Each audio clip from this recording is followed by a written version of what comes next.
What's going on, everybody? Welcome back to another draft. This is Joe, and I am doing another XLN draft. Do the pictures not want to load? I mean, I guess we know what they do, right? Look, white cards. Look, a white mythic. I have so many of these in paper that I could probably paper my walls with them, and I'm not going to pick it. Dustborn Skymarcher is not bad. I think XLN's binding is better. I have no problems with the Dustborn Skymarcher, but it is 1/1 for 1. Maybe sometimes you can give a vampire +1/+1, mess up combat math, but then you're leaving this back anyway. I'd much rather be attacking with it and stuff. Of other cards of consequence in the pack, this is actually really hard without the pictures, I'm not going to lie. But Skittering Heartstopper's not bad, Shaper Apprentice isn't bad, Runaground is okay, but XLN's Binding I think is one of the best cards in the pack, maybe tied with the Skymarcher, but its removal, it can get rid of basically anything, and it targets permanence. So I'm going to take that as my first card, despite all this white. Okay, first of all, pictures. Thank you. There's a foil Jade Guardian. There's a Vanquish the Weak and Unfriendly Fire. A Shining Aerosaur if we want to follow up white with white. There's also a Vicious Conquistador, which I actually like a lot. I also like Vanquish the Weak. We've already picked removal. The format wants you to be fast. Vampires are a way to do that. Black and white is vampire colors. Deathless Ancient is a good card, but is not fast, and I don't know that we're going to get vamps, while Vicious Conquistador doesn't require us to have a bunch. Jade Guardian's a great card. I'll pick it if it comes back. Same with Vanquish, same with the Shining Aerosaur. It's a little expensive, but it's a 3/4 flyer for 5. It's very difficult to kill this thing. I mean, look, Unfriendly Fire is right here. It doesn't. Or no, I guess it does, but it's another 5-mana spell. But I'm going to take the Conquistador here. It's a low drop. It's important. And it actually does a lot more work than I would have expected it to. Okay, there's a Deadeye Tracker. I don't know that I like Deadeye Tracker here. Command Speaker is amazing, although we're not anywhere near the blue-green Merfolk deck, which is obviously what deck this card wants to be in. I really don't know that Deadeye Tracker is the pick here, but I think it is. Like, Seeker Squire is okay, but if it doesn't explore, it's kind of useless. Or if it doesn't get the counter from exploring, it's kind of useless. It's obviously going to explore, that's what it does. Encampment Keeper is nothing. Queen's Agent is a 6-drop, which means we'll see them much later. Like I said, Command Speaker is great. I think I'm going to have to go with the Deadeye Tracker here. I've never actually played with it. I don't have an amazing feeling about it, but I haven't actually played with it, so I wouldn't know. Rallying Roar's not bad. Rallying Roar's not bad at all. Fathom Fleet Cutthroat's good too, but Rallying Roar's a Rallying Roar. It's good on defense. It's okay on offense. You could kind of mess with combat, save a bunch of your creatures, and then have a bunch of them still viable for blocks where your opponent might not have thought you did, and so they blocked thinking that you didn't have those blockers. So, plus it's a 3-drop, it's not super expensive, so I'm going to take it. Like I said, I think my second choice would be the Cutthroat. I'm not a huge fan of the Flagship, although it does mess up combat with pirate math and stuff, but I'm going to take the Roar. Dark Nourishment's a great removal spell. I like it. Opt isn't bad either. We're a little light on our colors. That could just be this pack, and Dark Nourishment is a pretty good uncommon, so I guess we can't just automatically be like, oh, moving out of this color, because it's still here. There's no white, but there may just not have been white in the pack, so I'm going to take this Dark Nourishment. Okay, there's not amazing stuff in this pack to begin with, but Encampment Keeper is not really where I want to be. Mark of the Vampire is okay. If you're this person, then thank you. There was a comment on a prior draft talking about how good Mark of the Vampire and One with the Wind are, and I agree that they're good, but they're also enchantment auras, and there's a lot of bounce in the format, and it feels real bad having one of these on a creature that's not Jade Guardian, for example, because then the creature just gets bounced, and this thing goes away, and then they 2-for-1 you. So, or they, 1-for-1 you and then tempo you as well in the process. So, I guess I'm going to take Windstrider just in case. That's how much fine. I'll take Mark of the Vampire. We'll see. I haven't had a chance to play it yet. If I don't like it, it's coming out. If I feel like it doesn't work, it's coming out. This pack is interesting. Yeah, we're possibly getting cut. We had some good stuff to start. Maybe we'll see some good stuff on the way back as well in pack 2. Bond Horncrest is good, but it's the only red here. March of the Drowned is a thing, and I think we're going to take it, but I want to keep my eye open for the fact that if we're drawing up on black and white, then I'm ready to move out. It's just going to suck because we devoted a lot of picks to these colors. So Hoarder's not bad. It's better than the Soldier, and it's probably the best picks here. Lookout's Dispersal is not bad, but we're not really heavy pirates, and we're not blue. Tillinelli Skin Shifter's okay, but we've been seeing like one red card in each pack. But I like the Hoarder. It comes out early. You can be aggressive with attacking or blocking with it, and it gets you to ramp up to like Dark Nourishment or something like that. So yeah, this was our opening pack because our Mythic is still here. I actually like Heartstopper. It's kind of goes with all our other black 1-drops. I talked about it in the first pack itself as something good, and apparently it's just this pack that's messed up. I don't know why, but I'm definitely not taking Axis of Mortality. If it was like a second to last pick over a land or something, or like, you know, Ritual was in there as well, I'd take it, but Heartstopper is much better in general and for us. Gross. What else? I haven't taken anything outside of our colors yet. So maybe I take a Blossom Dryad. I really like Spreading Rot is nothing. It's 5 mana. Yeah, I guess it's the Blossom Dryad for the sideboard. If we end up moving to another color. Speaking of which, Prosperous Pirates is fine. Siren's Ruse as well. If we're black, blue pairs well. Here's another Prosperous Pirates. Makes me think I should have picked the Looter, the rare Trove of Temptation, and a land. Alright, so we need some stuff. I'm not going to lie. We need some stuff to make this good. That's a great start. This is here, this is here. These are fine. The Pterodon Knight's not really for our deck, but the Sky Archer's fine. Vanquish is better. Paladin's great. These two were gone out of the pack that they both were in, I guess our starting pack. I'm taking Call to the Feast. Definitely. But if either of these 3 come back, we'll take them. So I'm going to take Call to the Feast. Because it's an amazing card. There's a Legion's Landing. And it's foil. What did they take out of this pack? There might have been a Mythic, I guess. Like a good Mythic. There's a foil flip rare in Legion's Landing. You do have to transform it, which is fine. Well, actually, sorry. I misread it. You want to transform it because then you can make more. I thought it was every turn, but it's only when it enters. You get 1, but if you attack with 3 or more creatures, they don't have to be vampires. You transform it with Call to the Feast. This card's just amazing. I'm taking it. Desperate Castaways isn't terrible. Deadeye Tormentor is much better, but Legion's Landing, especially in foil, is much better than both of those. So I'm going to take that. Okay, here's that Tormentor we just talked about. There's another Heartstopper. Perilous Voyage isn't bad, but not for our deck. So I'm going to take the Tormentor here. There's raid triggers. We're going to have them all over the place, hopefully. So Deadeye Tormentor is great. Duress is okay. I don't like it more than Deadeye Tormentor. I don't like it a whole hell of a lot, to be honest. Yes. Yes, please. Yeah, we're getting hooked up. Pious Interdiction, Skullduggery, Anointed Deacon. There's a Deathless Ancient as well, and a Queen's Agent. Both of these are the good 6-drops in this color, which if we get one is just going to be the top of our curve. But for now, I'm taking this Deacon to go with our 5-drops. It buffs a vampire. It can make the 1/1s that the Call to the Feast makes really annoying for our opponents to have to deal with. They can gain us a bunch of life. Pious Interdiction is great too, but I don't think it's better than the Deacon in this situation. So I'm going to take the Deacon and be happy about it. Bishop Soldier is fine. We already have a Dark Nourishment.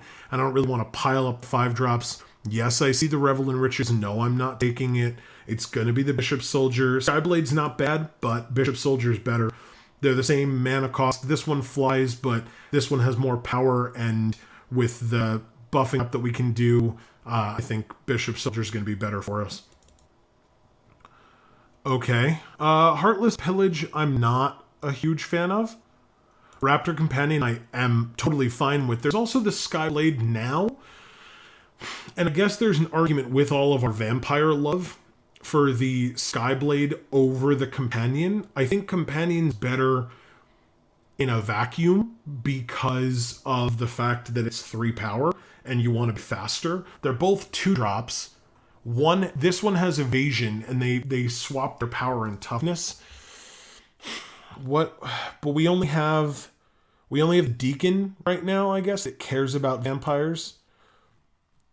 So maybe I just go with I'll take the Skyblade. Legion's Lending doesn't care specifically about vampires. Yes, I see the Glorifier. I'll grab it in a second. Legion's Landing doesn't specifically care about vampires, but it does care about attacking. If we attack with the Raptor Companion early, they can easily trade off with it, and then the Legion's Landing, there's one less creature on the field for it. Whereas Skyblade, they might just be letting it in for one a bunch, and that makes it easier for us to attack. Obviously, I'm taking the Glorifier. Bishop Soldier would be a great pick as well, or the Interloper. I'd be fine with any of those. But I think Glorifier is better. We already have a Soldier, and we might get an Interloper later. But as I said, we are, in fact, as I predicted, getting hooked up in this pack.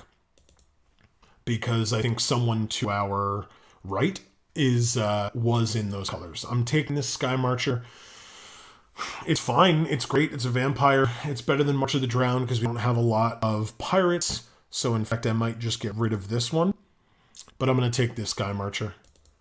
I said it wasn't amazing. I didn't say I hate it. Here's another one. I think... Ooh. That's a really tough choice. You guys might think it's wrong, but I think I'm going with the 4-drop over the 1-drop. The common over the uncommon? Is that correct? I think it is. It puts 2 bodies on the field. It puts 2 vampires on the field. With what our deck wants to be doing, it wants to go wide with vampires. It wants to attack a bunch.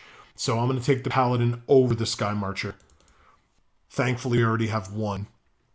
Desperate Castaways is still here. So is Unclaimed Territory, although I don't think we need it with these 2 colors. And I guess Castaways has got to be better than March, but are we going to even play it? I don't think we play either of them, to be honest. Ritual's nothing, which is why I'm not even talking about it. I think I'll take the Castaways, put it in the sideboard. I don't see a lot of treasures being made. We've got the Hoarder, but it's not anything. Okay, we'll put that away. Okay, so there's really not a lot here for us either. Paradon Knight is not good without dinosaurs, and we definitely don't have that. I think between the Shipwreck Looter and the Opt, since we have some blue on the side here, I think I'll take the Looter, because if we do end up putting blue, which is just not really happening... Hey, Queen's Agent came back. If we put in blue, which is probably not happening, then we are going to be attacking. So that's a thing. I kind of blew through those last picks, but I think they're pretty obvious in what we took. We did get the Revelin Riches. Nobody else wanted it. And as I said, we're not really heavy treasure. Not a good pack for us. Vampire Zeal's not bad at all. Deathless Ancient's not bad either. I like Skullduggery. I like Vampire Zeal. I'm okay with Deathless Ancient. It's been gone the other times that we've seen it. But I think I want the Zeal here. It's not because it's foil, although that is nice. It's because it's a great card. We haven't seen any of them, which means that either they've been getting picked up quickly or we just haven't actually had them packs. But it's really nice to have one. With how many vampires we have, this is a really good combat trick. So, yeah, I think I'm going to take it over the Deathless Ancient and Skullduggery. You let me know in the comments, as always, if you think that's correct. There's Awakening Sun's Avatar. I will not be taking that. It destroys all of our creatures, and it's really expensive. I'm not a fan of that card at all. Field of Ruin isn't anything. This pack is real bad for everyone. We haven't seen any Legion Conquistadors, but we're still taking the card. I'm going to put it in the sideboard. because it's it's better than Spreading Rot and Pterodon Knight, which are the only other cards in our colors besides the Avatar, which I already talked about. So yeah, I'll put that on the side. Another Rallying Roar. We could somehow splash red for the captain. I'm not going to. There's also another Skyblade. There's a Skullduggery, which we don't have any of yet. But I think Rallying Roar is actually better here. If we have a bunch of 1/1 tokens, they're all attacking. Our opponent makes measly little blocks or whatever. Again, like I talked about, I think Rallying Roar is going to be really good for us. And I think 2 of them is actually really nice. And we're not heavy on 3. So I don't think that's bad at all. Skyblade we saw come pretty late. Skullduggery, hopefully we see 1 of that we can pick up. But Rallying Roar is, I think, our best pick. Captain would be nice, but we don't have pirates. So Rallying Roar is just definitely better. Inspiring Cleric is great. Skymarch Bloodletter might be better. 2/2 flyer that drains as opposed to a 3/2 on the ground that gains us 4 life. We've got plenty of ways to gain life. I think another flyer is great. I think the draining is okay, but I think with all the buff abilities that we have, I think that Bloodletter actually might be better for us, despite the uncommon versus common argument that we were talking about before. Plus, I talked about being light on 3s, and that's good. All right, so there's another Legion Conquistador, and there's another Queen's Agent. This is a vampire. We do have 21, so this would be our 22nd and 23rd if we put in the other one as well. Or we could have another 6-drop. I'd rather not pile up 6s. This card's fine. It's a vampire. It'd do well for us. But I think Legion Conquistador is going to be better. They're actually the same amount of mana cost to play one and then get the other. But the Conquistador doesn't have lifelink, but it's a guaranteed 4 power and toughness across 2 bodies, as opposed to guaranteed 3, possibly 4.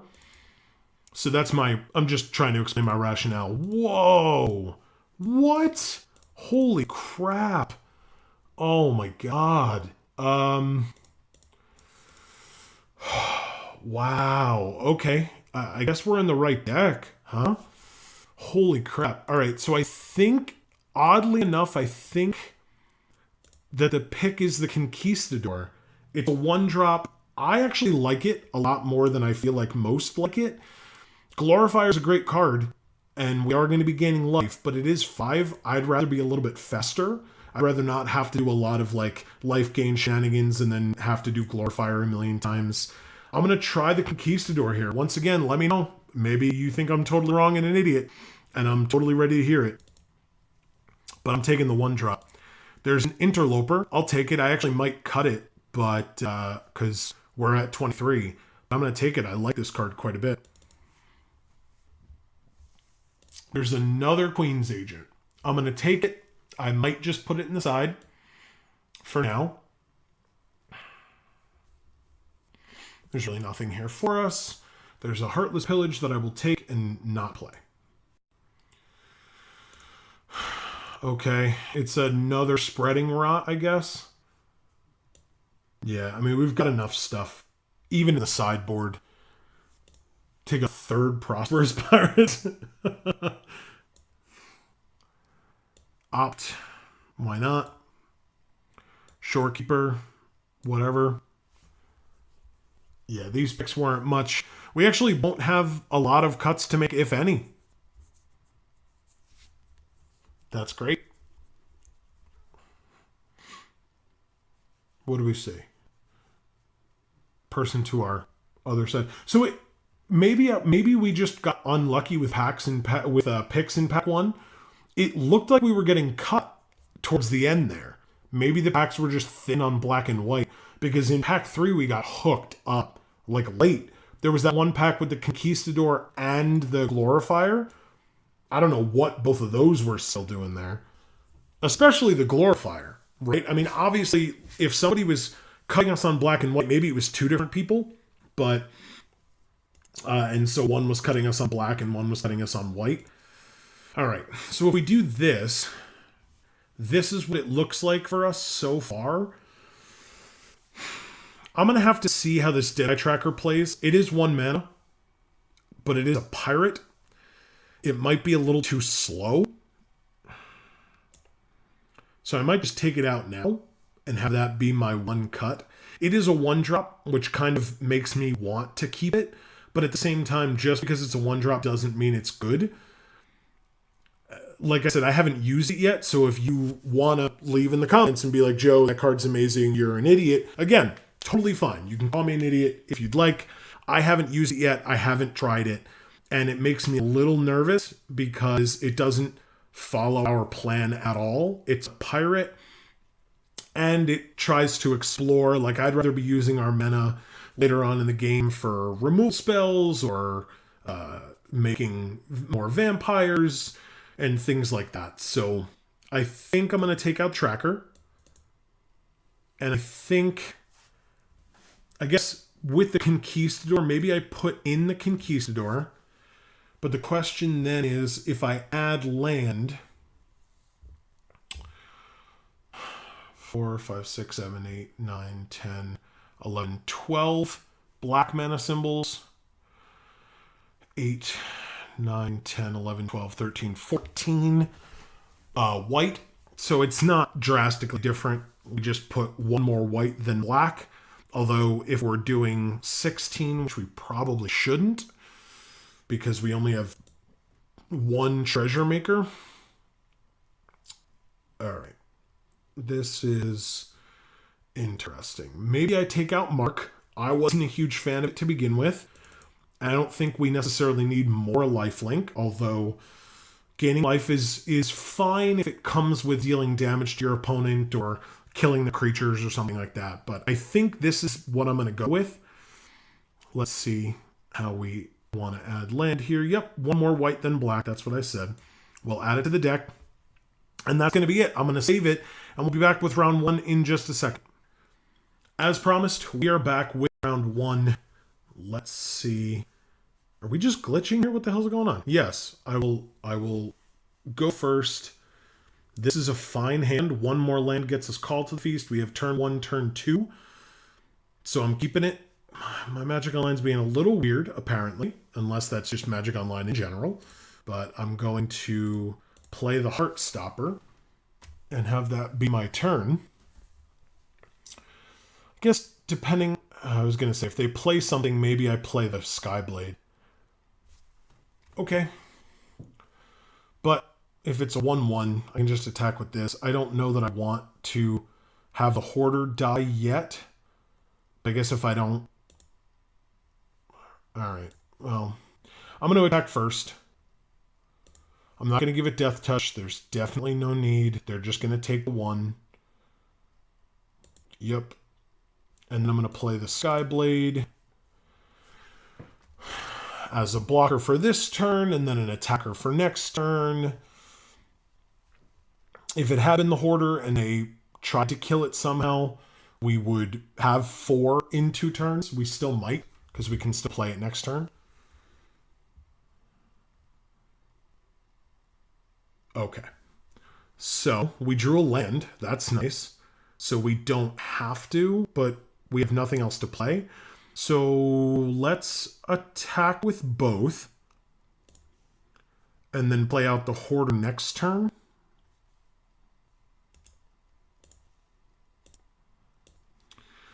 See if they take it or if they block here. I doubt it. Yeah, there we go. Okay. So we play the land.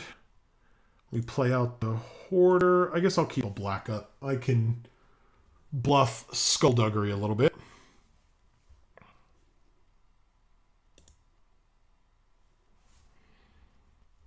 Okay. They're playing something. It's a Ravenous Daggertooth. That's just fine. The question is, which of these do we do? I think we do Paladin. It still gives us 2 bodies as opposed to 3, but one of them does have lifelink, and if they try to go all in on getting rid of this and the token that it makes, we will have this as backup, and I'd rather have this as backup. I think I still actually should attack all out here. Put as much pressure on them as possible. I think I played this opponent before. I'd have to go back and check. But see, the problem is if they block the Heartstopper, for example, with this, then I have to waste the black. Oh, but the Hoarder's dying too? So that's fine. Then we'll get another mana anyway. So sure. I guess I will activate the Heartstopper. That's awesome. Super helpful. They'll gain 2. That's totally fine. But we get a treasure, which is all that I really cared about. So I will crack the treasure and play Paladin here. That's awesome. All right, it all worked out. Yeah, if they'd blocked the Heartstopper and not killed the Hoarder, I would have been kind of screwed. Okay, so they have a 3/4 Reacher. That'll take care of this guy from attacking for a while. But now I can play out my whole hand and just swing out forever. I mean, the problem is this thing's just going to start eating through. Like, we're only going to do 4, bring them to 14. So, is there even a reason to attack? I guess not. We hold off this turn, play out our whole hand, and pass. We have a lot of lifelinkers back, so they can't really attack either, but that 3/4 is holding off our whole side of the field, which is kind of frustrating. All right. A 2/5. That's... okay. I mean, it works for them in this situation, but it's a little odd. I was just going to say Anointed Deacon would be really good for us here. This is not as good. That's all right. Eventually, we should be able to build out enough of a board to give them some problems. Plus, drawing a Legion's Landing would be really nice, because then we could swing in with 3 of our lifelinkers or something like that and be able to flip our Legion's Landing. Holy crap. Another Whiptail. Okay, well, they have like wall of creatures now. Did they attack with the other one? Okay. Ooh, Ixalan's Binding. Well, they just played the other one. If they hadn't, then we would have felt really good about playing this. But, all right, well, that's fine. If they have more than 2 for some reason, they won't be able to play more, because it's what I'm going to do.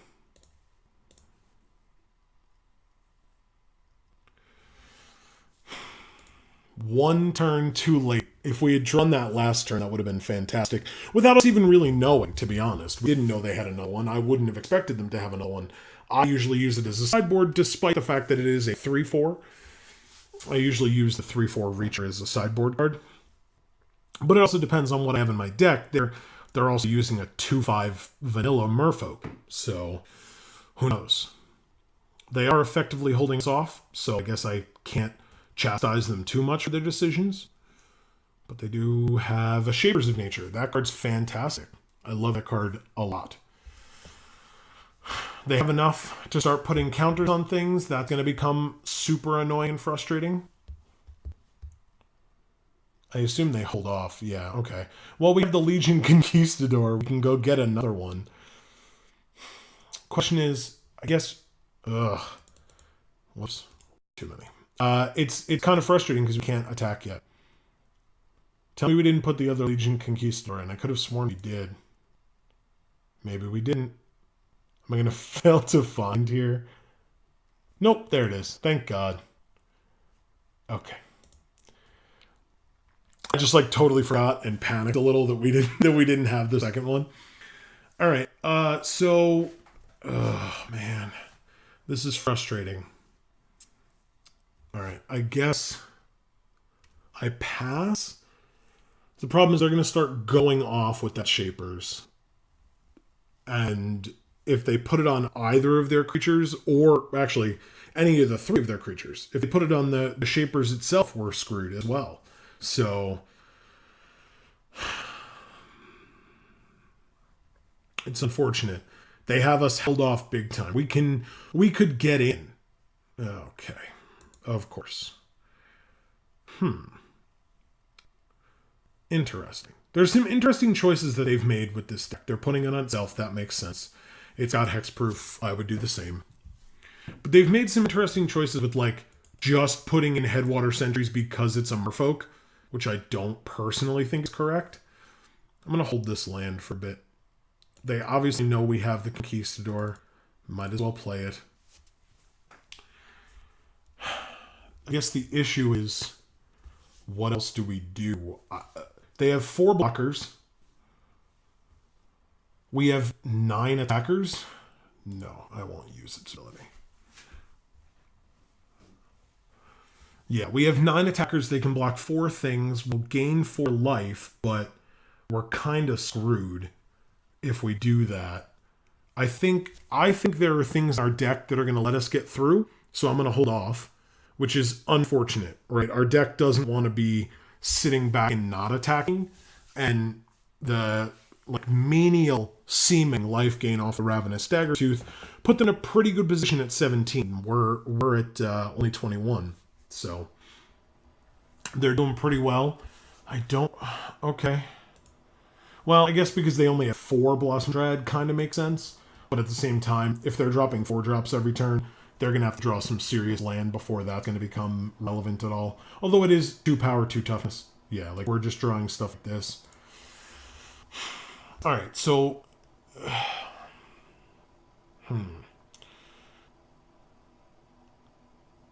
Yeah, like we have 10, they have 5. Oh man, I really wish we could draw something bigger that we have to kind of push us over the edge here. Like an Anointed Deacon or a Deathless Ancient. Maybe a Dark Nourishment would be really good for us right here. We can't get rid of the Hexproof with it, but we could get rid of the Shapers. We could get rid of the Grazing Whiptail with a block attached to it. Because they just keep tapping out. They're not leaving up for this, which is what you're supposed to do with this card. But I guess they don't really know that we would have something coming up. But they have something every turn. They still have 3 cards in hand. We're eventually going to draw another land. It's just going to happen. Okay, Deadeye Tormentor is interesting. We could make them discard a card by attacking with one of our 1/1s. We could also attack with a Vicious Conquistador and make them lose a life in the process. And see what they do. It might weird them out, but let's try it. Maybe they'll just take it. I doubt it, though. A safe block would be with this 2/5, because what the hell do they care?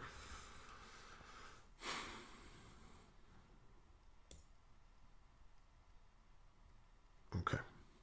They might just see the fact that we are trying to trigger raid and just block it. Yeah, okay. Wow.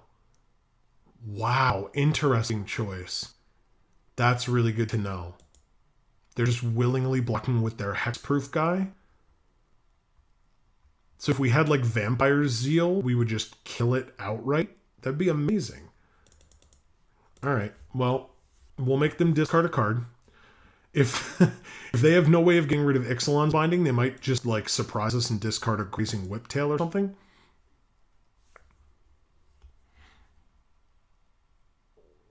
Because they can't play it anyway. But that would mean they'd have 3.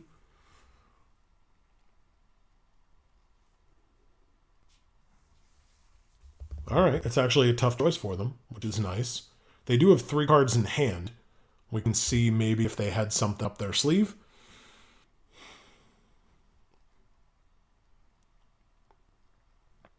Wow, I did not think that this would be that good of a play. River Herald's Boon is a sweet card. Okay, so they had that as backup. Alright, so we can pass here, I guess. Let's see what they've got. I know Magic Online just updated. I don't know what this is. Yielding. Okay. Oh, so it just informs them now if we've F6'd? That's interesting. Okay, so they're tapping... okay, so they're tapping 4 to now put a counter on something. Yep. Very good. They put it on the Jade Guardian. Okay.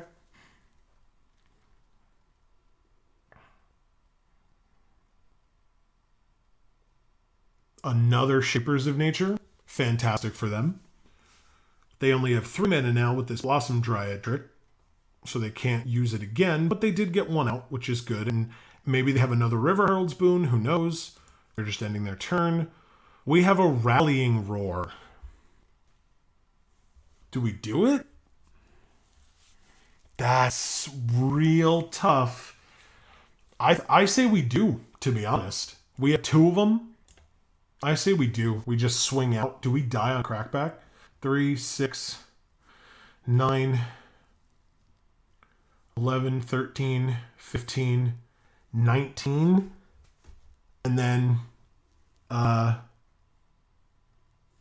no. If they have another River Herald's Boon, then we maybe do. Yeah, we definitely do if they have another River Herald's Boon. If we attack with everything. Oh, no, because we're untapping them as well. So, no, it's actually a no-brainer. Okay, let's do it. No thought flunge, as some people call it. Just attack out. Make them do all the math. I don't care. They're gonna get stuff, but we're gonna get stuff too. That's just how it's gonna work. That's fine. Yeah, if they have another River Herald's Boon, first of all, I guess if they have another one, they probably wouldn't have thought about it so much. Although, I guess with the ability to have 4 mana like they did, they could have tapped 2 and then another 2 to play them both. So maybe that's why they thought about whether or not they should get rid of one of them.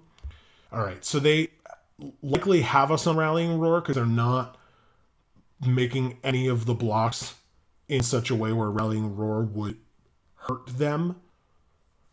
We're also going to gain like a 2, 4, 6, 8 life here. Yeah, like I assume a block is going to happen here with the... Oh, no, actually it wouldn't. Because if they have us on Rallying Roar... Oh, okay. Yeah. I mean, the toughness saves their sentries, but our Paladin lives because the sentries doesn't have enough power to kill it with the Rallying Roar. But like I said, it looks like they have us on it anyway. Yeah. So the Deeproot Warrior is going to die. If they Blossom Dryad on one of our Lifelinkers as well, and the Blossom Dryad dies.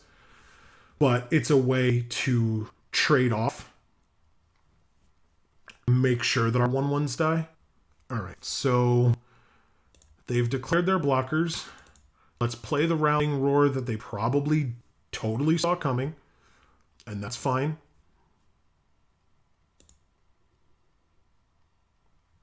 They made really good blocks for them. Okay, so they're untapping a land. That's only 3, though. I guess they're just doing it. No, because the Blossom Dryad's not blocking. So they're tapping 3 to use. I knew they didn't have enough for a counter, but they might be removing a counter to draw a card. That wouldn't make sense either, because this thing's not going to die if you don't remove a counter. They have 2 cards in hand, 3 mana, Depths of Desire to bounce our Conquistador. That's an interesting choice. Okay, I mean, I guess they get a treasure for it, but that seemed like an odd choice. All right, I guess it's 3 less damage they take. They're definitely not dead. No, they wouldn't have died even with, although they are at 6 and we're at 29, which is pretty good for us. I guess I'll play this land and play back the Conquistador now. Because why not? I will not use its ability. And then I will pass. That was an interesting turn.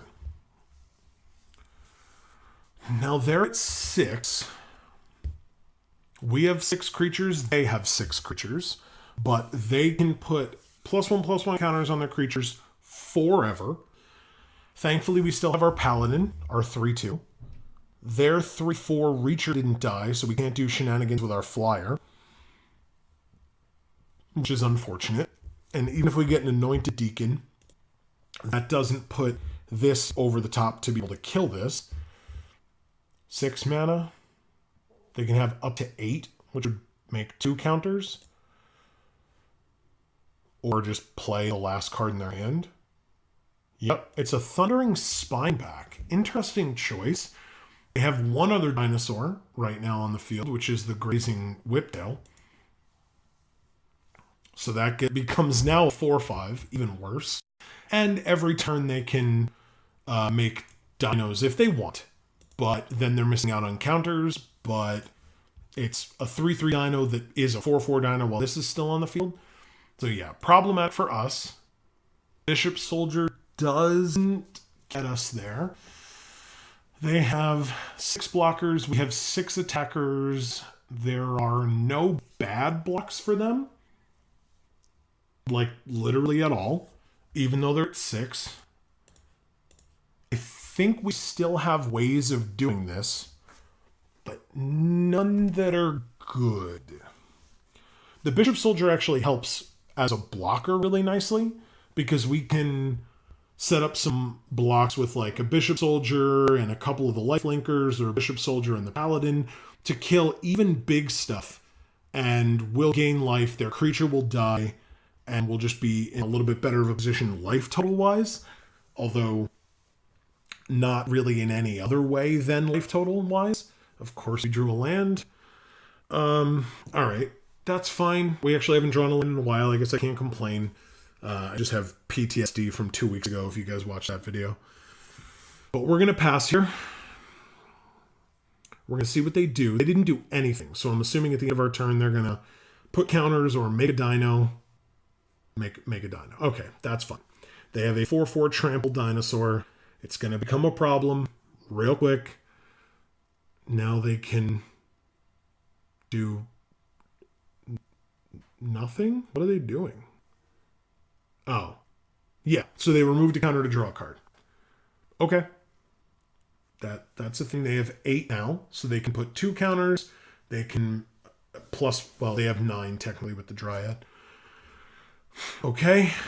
Do they attack? They do with a 4/4 trample. It has trample, so I'm going to let it through and go to 25. If they want to put a counter on it, that's fine. They don't. That's also fine. They end their turn, and we draw a Queen's Agent. That is not terrible. It's not amazing, but it's not terrible. It's all of our mana, because I'll just keep this up, whatever. We'll play Queen's Agent. Maybe we explore something good, or maybe we get something out of the way. That's always a nice thing. Yep, it's a land. So we're thinning out the deck a little. Let's play a Plains, even though the Swamp was entered the revealed card zone. That's totally fine. They now know what we have in our hand. But, and it means that our creature has lower power, which sucks. Like a lot. But they're still not confident, right? I mean, they could be swinging out right about now. We do have another Rallying Roar, which we saw helps quite a bit against this opponent. Although now that they've played the spine back and they're playing dinos every turn, isn't really the best. 1, 2, 3. They're going to draw another card.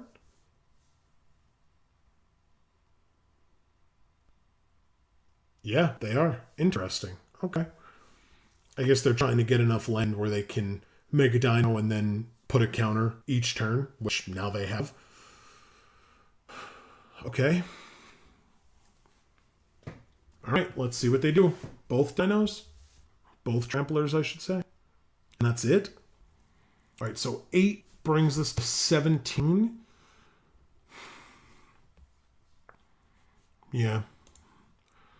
I guess we're okay with that.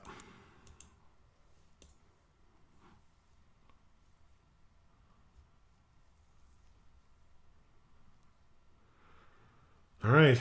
They really don't have any incentive to play anything, especially if we're going to be drawing like that. Well, they knew we had 1. They don't know we have 2. So we need to draw something that'll help us here. But for now, unfortunately, with us at 17 and them at 6. 1, 2, 3, 4, 5, 6, 7, 8. Yeah, we have 8. They have 7. We have 8 attackers. They have 7 blockers. They keep making dimes every turn, but they're attacking with them all. We can't really do much about it. Okay, so now they're going to put a counter on one of the dinos. Okay. I guess that makes sense. They're going to combat. That's fine.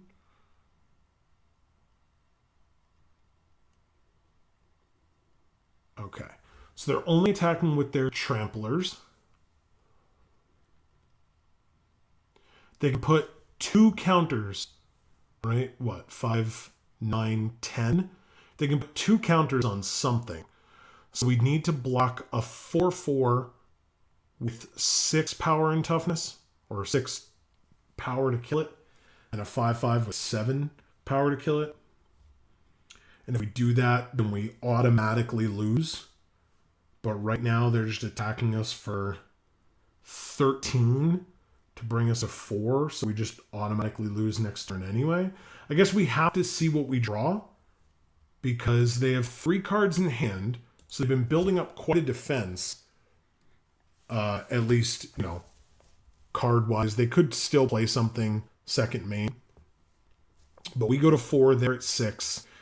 We have to hope that this top deck does something for us. It does not. Of course not. Okay. So the question is, like, if we swing out, there's no way we win. 1, 2, 3, 4, 5, 6, 7. 1, 2, 3, 4, 5, 6, 7, 8. They just let one of our 1/1s through. They go to 5. We gain a bunch of life, right? 3, 4, 5, 6, 7. But they can put counters. They can, like, save counters, put them on these things, and we just lose. We could block all out, but then we lose the turn after anyway. So I'd rather... I guess attacking doesn't lose anything for us because they already know we have all these cards. So we might as well. It's clearly a last-ditch effort. They probably know that. If they play something crazy, I'll just concede so we can move on. They just make another dino. That's fine. And then they can put another counter on something. I should probably pass priority so that they can do what they have to do here. Yeah, they have a 4/4, a 5/5, 4/5, 2 3/3s, 2 2/2s, and 2/5. Like, there was not really much of a way we were winning this one, at least in this instance. Plus, we drew a lot of land later game, which was kind of unfortunate. Like, we had the early game on lock, which was nice. That rallying roar helped a lot and brought them to 6. They know we have 1. They don't know we have 2. So I think we could still do okay here in the later game. Or, I'm sorry, in game 2, and hopefully then 3 as well. All right. So, yeah. So then we'll concede. Let's give ourselves some more time. I'm not trying to run down their clock by making them make crappy blocks like that, or, like, you know, take forever to decide on blocks. They made good decisions. I'll let them go. I'm not trying to be a jerk. That was the last thing I could do. I wanted to see what they would do. If they thought I had something, that's fine. All right. So looking at our sideboard, interestingly, something that I was not aware of is that we have no white in our sideboard. This is a Plains. It doesn't technically count. We have Mark of the Vampire wouldn't be terrible, but it wouldn't be amazing either. Spreading Rot would do literally nothing, and it's 5 mana, so no. This Deadeye Tracker, they didn't really have a ton of stuff in their graveyard because they weren't putting stuff there, and we weren't killing a lot of stuff to put it there either. Like, after that big attack with Rallying Roar, sure. And so later games would have been okay. March of the Drowned would have not helped us tremendously. Would have brought, like, one thing back. They were killing a lot of tokens. So, We could put in another Queen's Agent, since we need beef, but what would we take out for it is the question. Vicious Conquistador is fine, I think. I mean, obviously, because we have a bunch of 1/1 lifelinkers. Vicious Conquistador is okay because it allows us to attack, still make them lose 1 life, and then have like a raid enabler for the Deadeye Tormentor, which came up once. So maybe I do swap 1 for 1, since we know that they can get stuff out real early. They know we have Excellence Binding, although we only have the 1, so that's an issue. We didn't see our Glorifier, we didn't see our Anointed Deacon, we didn't see our Dark Nourishment. Any of those would have been great, actually, for us. At least earlier on. Eventually we were at 4 life and the Glorifier wouldn't have done much, but let's see how this works for us. I don't know if it was the right choice to take out a 1-drop, put in a 6-drop, but that game went late, and our deck doesn't want to do that. So let's see what we can do. We have 2 lands. We have a 1-drop, 2 3-drops, and 2 4-drops. I think I'm going to risk it and keep. We'll do Heartstopper turn 1. We'll have its Death Touch as backup. Oh, they mulled to 6. That's good. That's very good. All right, what did they do? They put on the bottom. That's also good. All right, let's do the same turn 1 play as last game and play Skittering Heartstopper. On their turn, we will pass as well. They do the same turn 1 play and play a Jungle Delver. We have a Vicious Conquistador, which is fine. I think this time I'll attack before playing a land and see what they do. Nothing. Makes sense. Alright, so we will play Conquistador and pass. Vicious, not Legion. I'd love a land next turn. That would be sweet. I'm usually not the one that says that, but it's true. Hey, look, it happened. Alright, so we can play a 2/2 flyer, which can start getting in before they drop a 3/4, which would be lovely. Or we could play a Legion Conquistador, get out a 2/2, and then get another guaranteed 2/2 next turn. But I think we already have that with the Bloodletter followed by Conquistador, so let's attack first with both. If they have River Herald's Boon, I think I'm fine with that. Like, if our Legion Conquistador dies, I think I'd be okay. Okay. So. Alright. Then we play the Skymarch Bloodletter. We drain for another 1. We're doing better this game than we were last game, at least at this point in the game, which is nice to see. They play a Blossom Dryad here. We've seen that from them. Or Shapers of Nature. We saw 2 of those. That's a thing. We do have a flyer, which is nice. If we draw another land, we have 1 of these. Ixalan's Binding on that Shapers. Oh, yes. Would be so nice. Okay. Let's do it. There's no question in my mind that that is a good pick for that card. Let's do it. Grazing Whiptail would also be just fine, but we haven't seen it yet, and they chose to play the Shapers, and that card was very instrumental in them winning. So yeah, I'm going to go ahead and do that. Eventually, they're going to probably be incentivized to block. We have Legion Conquistador or Paladin real soon, which is nice. Even if we're drawing land, yeah, there's the Whiptail. That's totally fine. Okay. Because now we can just be attacking with the Heartstopper. Oh, all right, that's fine. We take 1. Go to 20. Okay. Draw a land. That's totally fine. If we draw another land next turn, we can Conquistador. But for now, I think I'm a Paladin. Actually, no. Hold on. I'm going to attack with the Heartstopper first.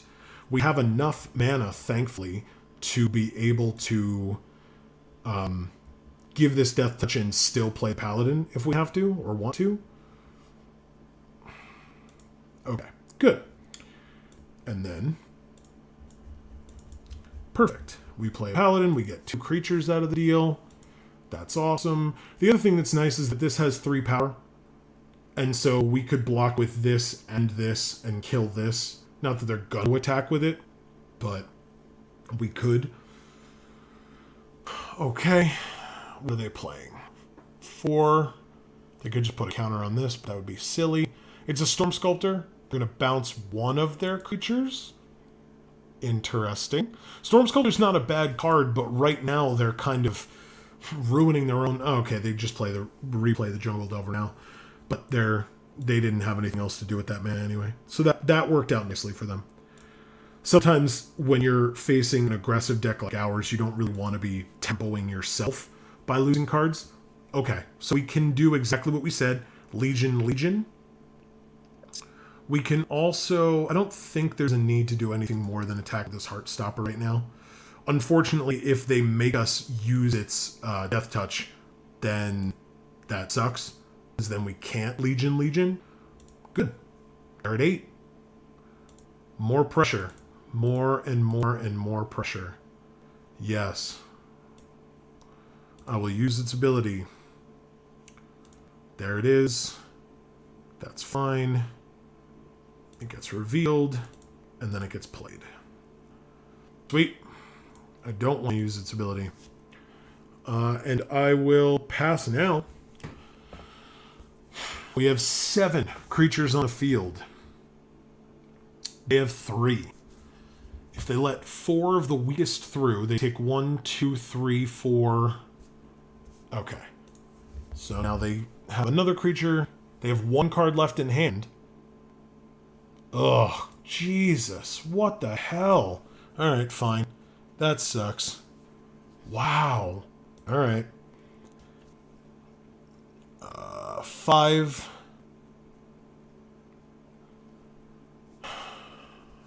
So that 2 of our creatures would get in.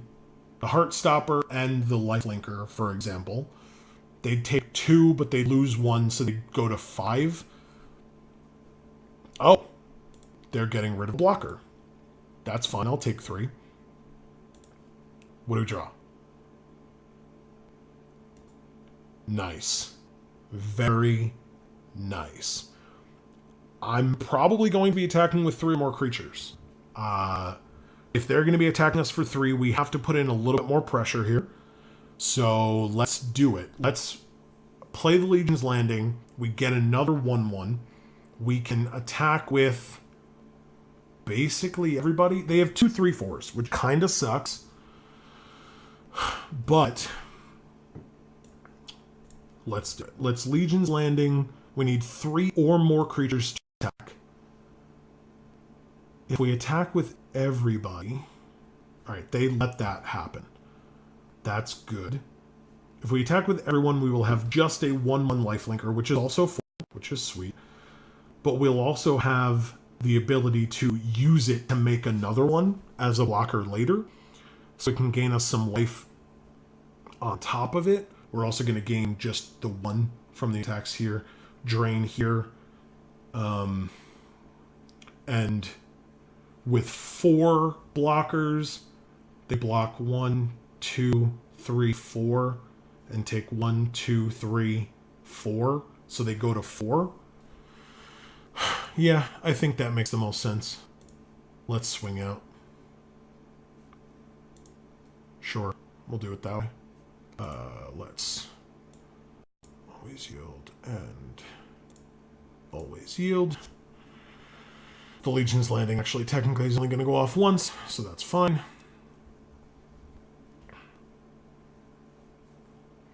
We both have no cards in hand.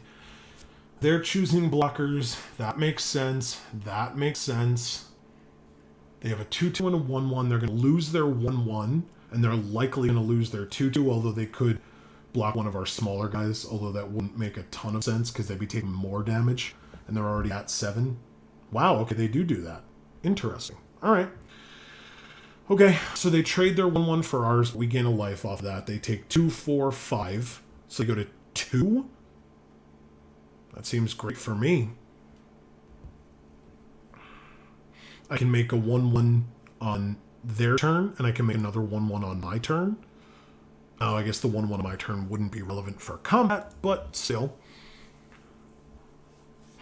It's a thing that could happen.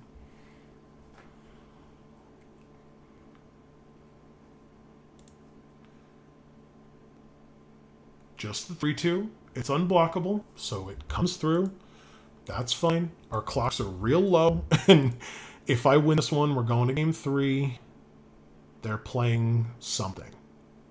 They're playing another Grazing Whiptail. Jesus. Make vampire. Okay, what do I draw? Yes. Okay. Does that help us here? 1, 2, 3, 4, 5. 1, 2, 3, 4. Yeah, there are 2. We win. Awesome. Okay. That was the exact draw we needed.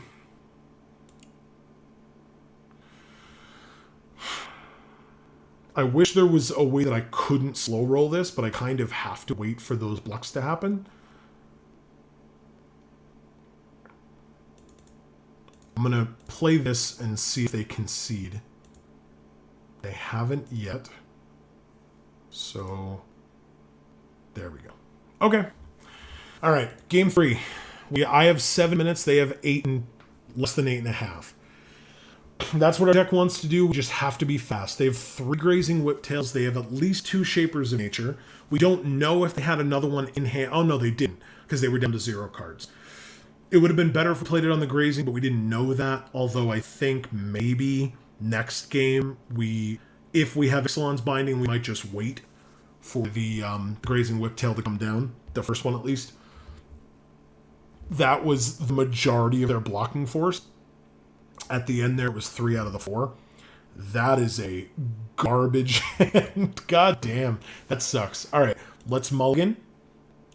Ugh, that's not much better, but we're keeping.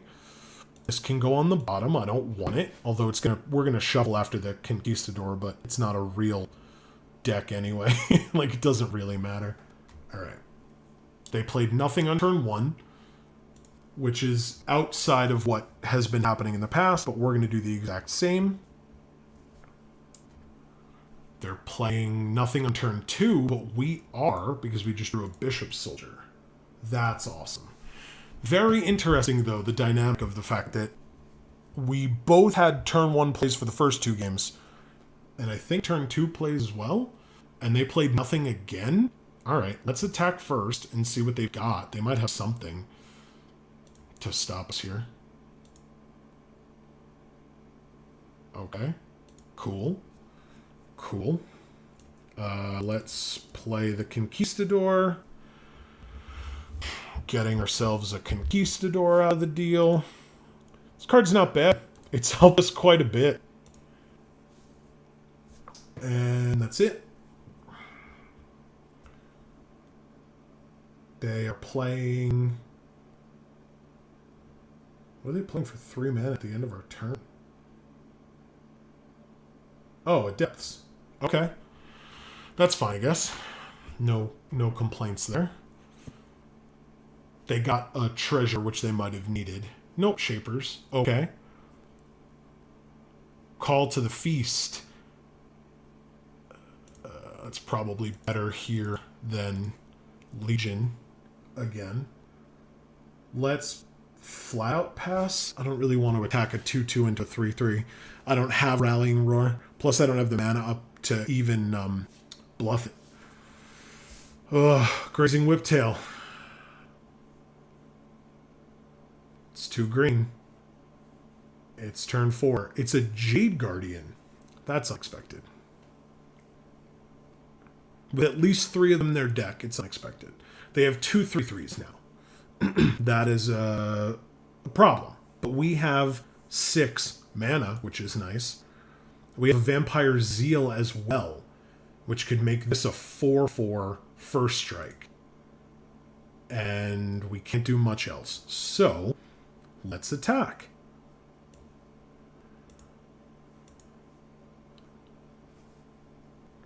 If they double block, we probably just kill the Shapers. Don't we? Yeah. it's got better odds. So that's fine. Oh, and actually it doesn't die. That's fantastic. Our creature doesn't die because it becomes a 4/4. The first strike damage kills the Shapers pre-combat or pre-regular combat damage, and our creature lives. Great. And then we can... Right, first strike damage happens, regular damage happens, and I'll follow up with the Legion Conquistador and end my turn. No. Okay. We're doing well. We can Queen's Agent next turn unless we draw something else more compelling. Jungle Delver I'm not too worried about. Oh, we should just let them do their thing. Good. Hey, a Legion's landing. That's fantastic. Alright, so maybe we Legion's landing Legion Conquistador and attack with our Lifelinkers. Alright, we are running out of time, but that's totally fine. I will do that. I will attack with these three. What a sweet combo. And then I will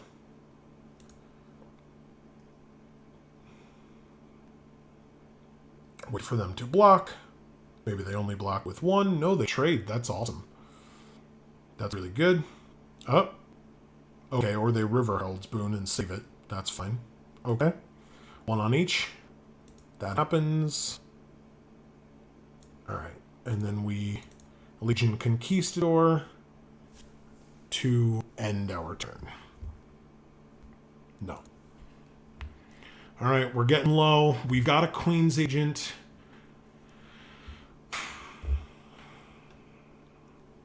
I don't want to draw land here. Grazing Whiptail. No, Headwater Sentries. Interesting. Okay. Yeah, definitely don't want to draw land. Definitely don't want this game going any longer than it has to. Ooh, Glorifier of Dusk. Okay, we are at 29. I will be playing a Glorifier of Dusk.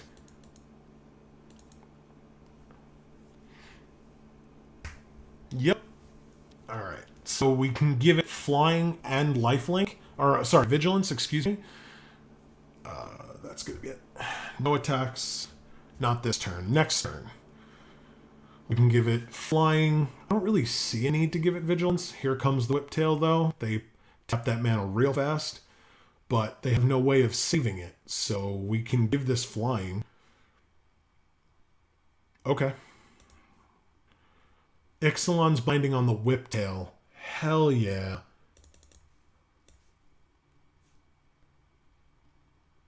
Awesome. We clearly can't target the Jade Guardian, otherwise that would be another viable target. But I think at this point, the answer is just get the Whiptail out of the way.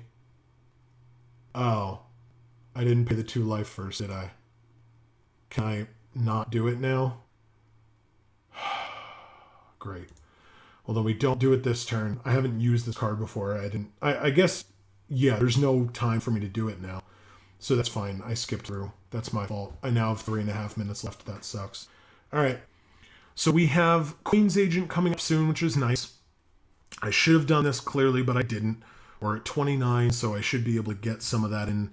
But they have no flying defense at this point, seemingly. Yeah. Okay. I'm going to attack first, but I'm going to remember to actually use the ability.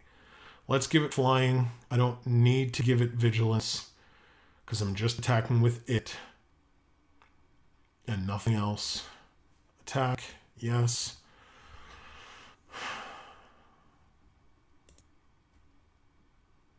That's fine.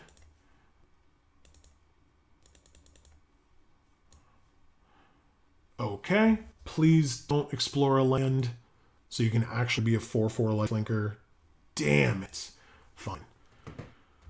Okay. Okay. They flash in a Wind Strider. So they do have a flying blocker, but we have a 4/4 flyer, which is real nice. All right. They are attacking for 3 in the air. There's nothing I can do about it. I can't block. And then they're playing a Ravenous Daggertooth. Not bad. Okay. Let's do this first. Give it flying.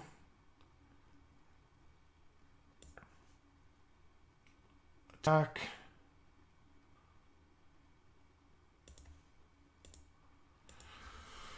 We are so going to run out of time.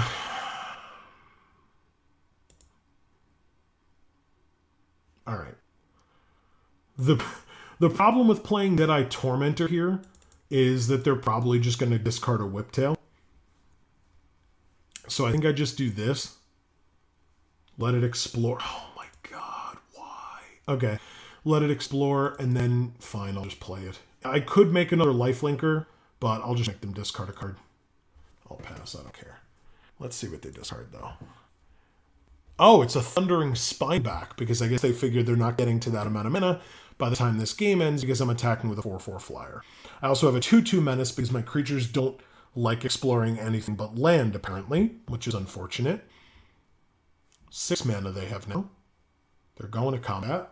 I don't know if I've F6'd yet. I will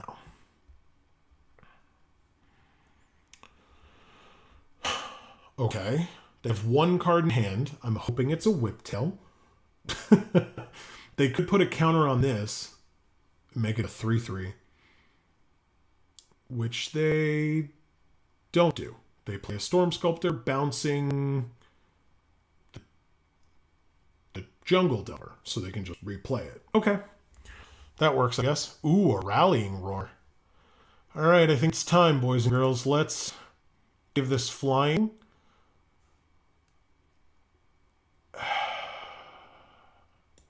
And let's do it. Let's end this game with 2 minutes left on my clock, shall we? Attack with all creatures, please. They must know we have it. They have 1 mana, no cards in hand. 3 of my creatures are getting in. 1 of them's a 4/4 flyer, which is going to be 5, 6, 7, 8, 9. So we win exactly. Oh, they're going to gain life off the Ravenous Daggertooth as well. That's fine. We're also gaining like 1,000,000 life in the process. We didn't have to pay 2 life to give this Vigilance because everything's on tapping, even though I was dumb and actually considered it.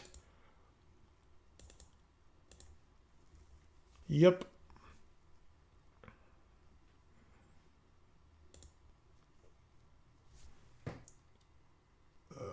Oh. We won. Sweet. Holy crap. Oh, that was really stressful. Okay, we won round 1. That was really tough. The Merfolk deck and the Vampire deck are my 2 favorites in terms of speed, in terms of like getting a bunch of small creatures out early. Those Grazing Whiptails did real work on us, but thank God we learned our lesson with Ixalan's Binding by game 3.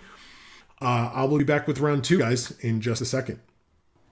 All right, we are back. Let's do our best to not have as stressful of a game. This is a totally fine hand. I will keep it. 1 more land gives us the Paladin. I like it. Let's Conquistador and pass. Hopefully, this opponent is not as quick as the last one, and we can run them over and have a little bit quicker of a round, since the last round was real bad. You guys have the benefit of looking at the length of the video to know if that actually worked out. All right, attacks first. They do have part blue. That's a little unsettling, but they could be pirates, which is also problematic in terms of speed, I guess. I kind of didn't give them any love in my little speech at the end about merfolk and vampires. Okay, so attacks have been declared. Blocks have been declared. All right, let's play a Bishop Soldier. And pass. They're only blue so far. Ooh, a Legion's Landing. We can Legion's Landing and Vicious Conquistador? Alright, well, we can't attack with 3 this turn anyway, so there's no need to play it pre-combat. So let's attack with all, just in case they have something with blue, because blue sometimes does that. They go to 15, 14 if they take it, and we go to 22. That'd be really nice. Sweet. Okay.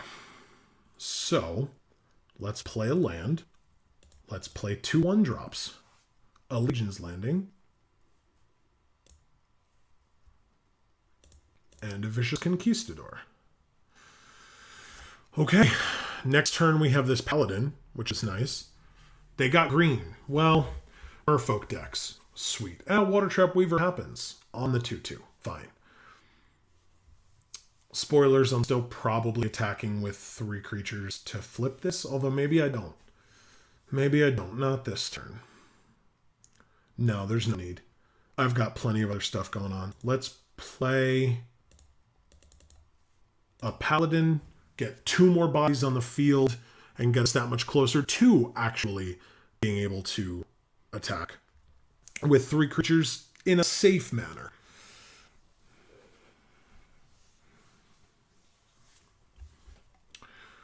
Now we have 2 different lifelink tokens, which is frustrating. We have foil and non-foil. They're playing something. They have 4. Is it a Grazing Whiptail? That would be... That's apparently the thing we're going to face today, I feel like. Okay, they changed their mind. They're playing another Water Trap Weaver. Are they going to keep this locked down, or are they going to go after the 3/2 now? The 3/2. Okay. That's fine. We get our Lifelinker back, which is cool. Rallying Roar would actually be really nice here. Deadeye Tormentor is also fine. They have 5 cards in hand, so yeah, I guess... If we attack with all of our Lifelinkers, that would probably be good. This will flip. We can play out one of these 2 guys. That'll probably be the Tormentor. If we're going to be attacking, we'll just try to trigger it all at the same time. Let's do it. If they kill our soldier, I'm okay with it. If they want to trade off. They're at 14, we're at 22. We're going to gain 4 more life here. So, yeah, I'm fine with it. They're going to discard a card. We get to transform our Legion's Landing. So that's real nice. They're only blocking the 1/1s. Nice. Even better. We just have an engine to make them now. So let's play Deadeye Tormentor to follow it up. All the benefits to attacking happening at once. They have 5 cards in hand. Hopefully they get rid of one that they care about.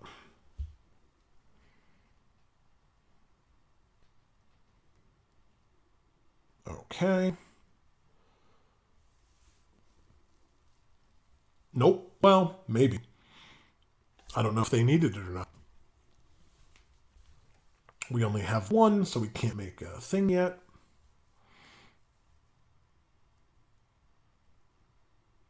New Horizons. Alright, so they definitely didn't need the land. That's fine. They have 3 more available. They could play another Water Trap Weaver.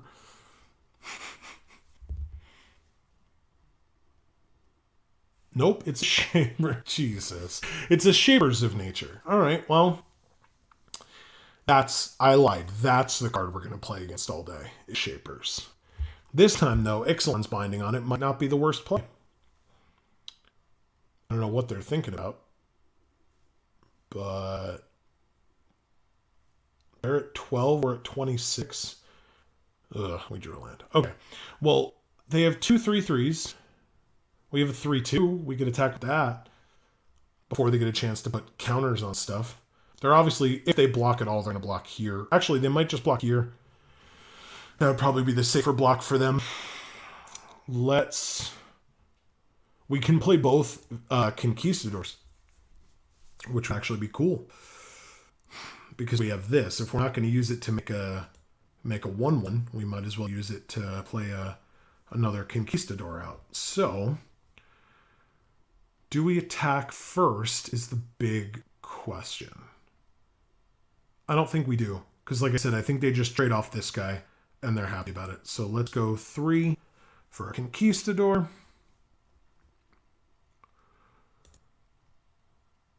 If we had more of these, this would be amazing, but it's still really good with just 2 even.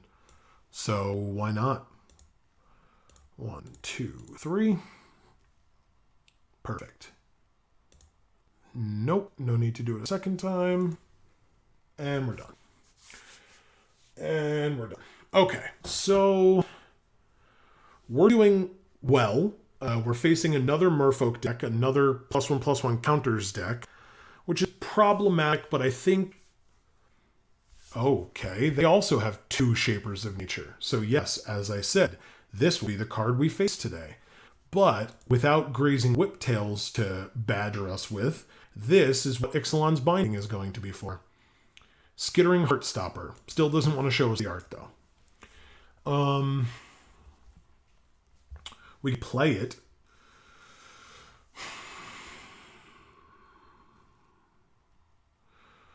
They have 4, we have 7. So 3 creatures would get in. It would be 1, 2, 3, 4. So they would go to 8, which is not enough. So let's play a Heartstopper. And we'll end this turn. We can leave this up for their turn. No attacks.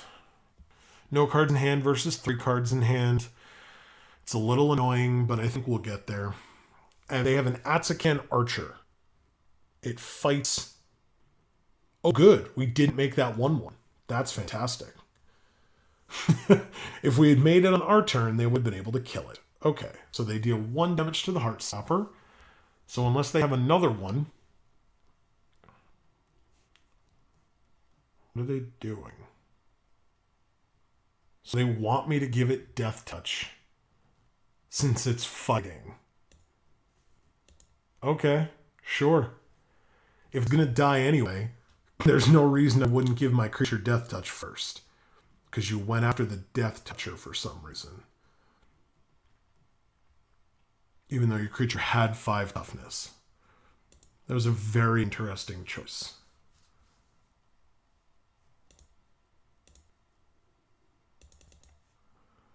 Okay.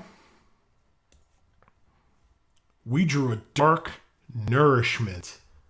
And they don't have any more counters to put on stuff.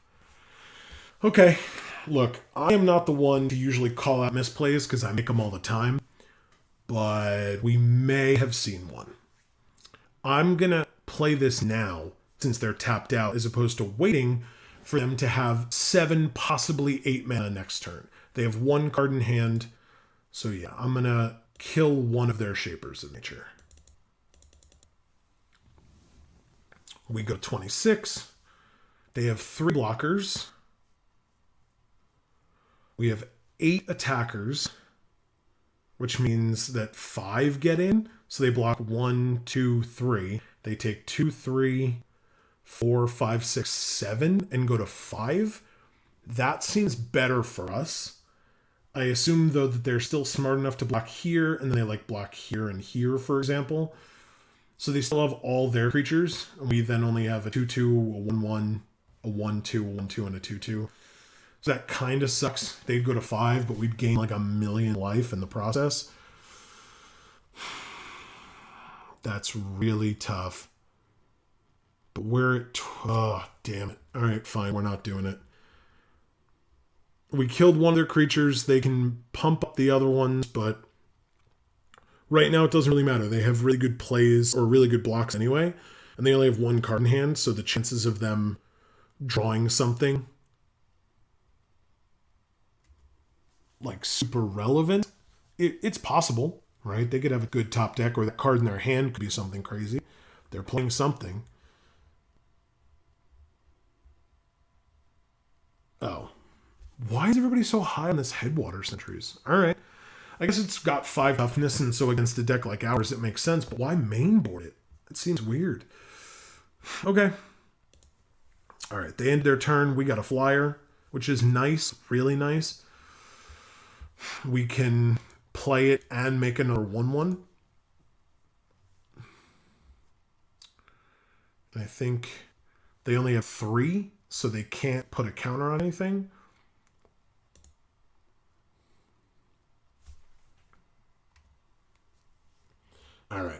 Let's see what they've got. Again, 2 cards in hand. They play something right off the bat. It's a Deep Root Champion. Okay. Have they had a lot of non-creature spells? They've had literally none? Okay. That seems good for me. They attack with nothing, and they end their turn, which means I can make another 1/1. Great.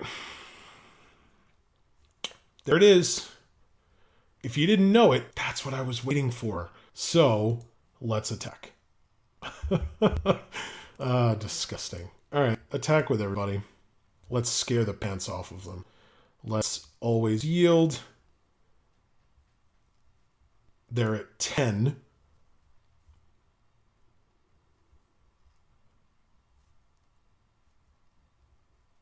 They block 1, 2, 3, 4, 5. And they take 1, 2, 3, 4, 5. But it doubles to 10, so they lose.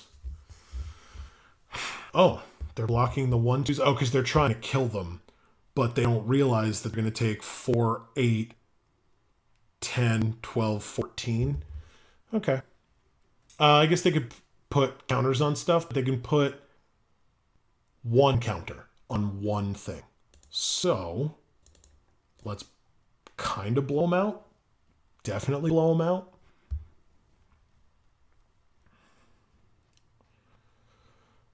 Yeah, the 12 damage is unblocked over here. So unless they have something, like this 1 card is something that can save them, they just lose now.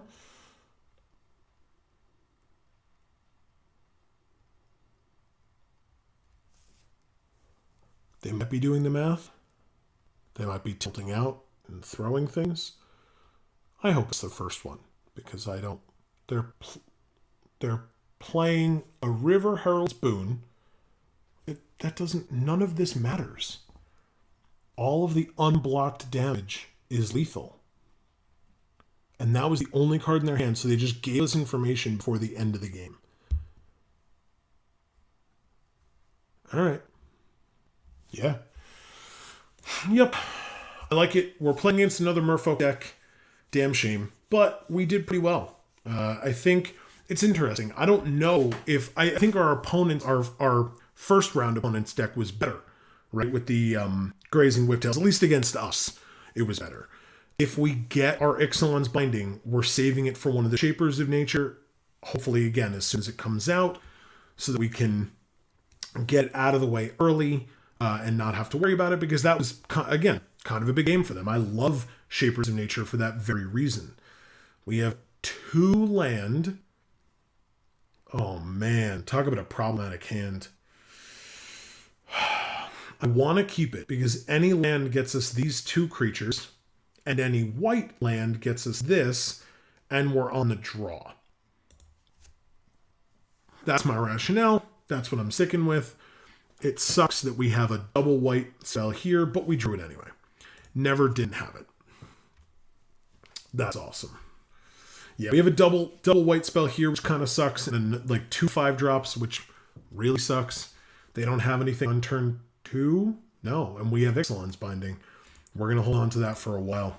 Whether we maybe because we don't have a 4th land, but really we're going to say it's because we want to wait for them to play Shapers first. So they're going to return it to our hand, and they get to scry 2. Okay. That's fine, I guess. It's tempo, and they get to scry 2, which is relevant.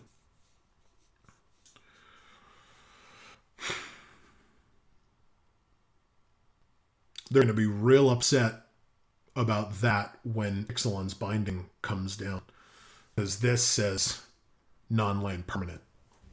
They're playing a Shaper Apprentice. They do have Merfolk, so they're going to have some flyers. That's fine. I should pass. Okay. All right. So we have 3 now, but they know we have the Skyblade, but we'll have 4 for Ixalan's Binding later. They only have 2 land, though, but they did just scry 2. So, the question is, do we Bloodletter and reveal more information in our hand, but more effectively use our mana? I think that answer is a yes. So let's do that. They scryed 2. In fact, let's see. when they scry 2. They put 1 on top, both on top. Interesting. Okay. So they put them both on top. I assume they saw 2 lands on top or 1 land, 1 spell. But there's going to be a land played here. I have to assume. Because if they kept on top and they only have 2 lands on the field, why would they keep on top if it wasn't a land? Yep, there it is. Okay. No problem. Question is, do they play Shapers? Because if they do, then we know what our next turn's play is. Because we've talked about it for a while. Nope. It's Tishana's Wayfinder, which is also a fine card. I apologize. Ooh, Deeproot Champion entered the revealed card zone, so that stays on top. Okay. We need 1 more white land over the next 2 turns to be able to play Glorifier. They attack for 2 flying. I'm not super worried about it because we have a 1/3. So I'll let my 2/2 live because they know we have a 1/3 as well. We drew another black. All right. Well, that means that next turn we have Dark Nourishment, which is cool. I'm going to save the binding, as I said. I could attack and then Tormentor. Or I could Skyblade and put up a defense for this 2/1. I think I'm going to Skyblade. Because then that leaves room for this Glorifier if we really need it to get in. I mean, it can have flying, it can not have flying. It doesn't really matter. Let's attack. We're both at 19. Okay. We'll play a land, and we'll put our blocker Skyblade on the field.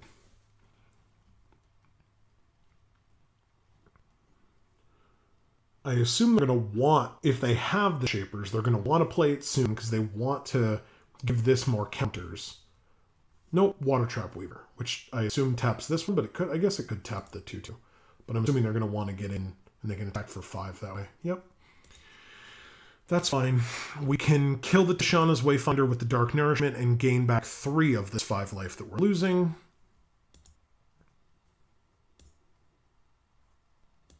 That's fine.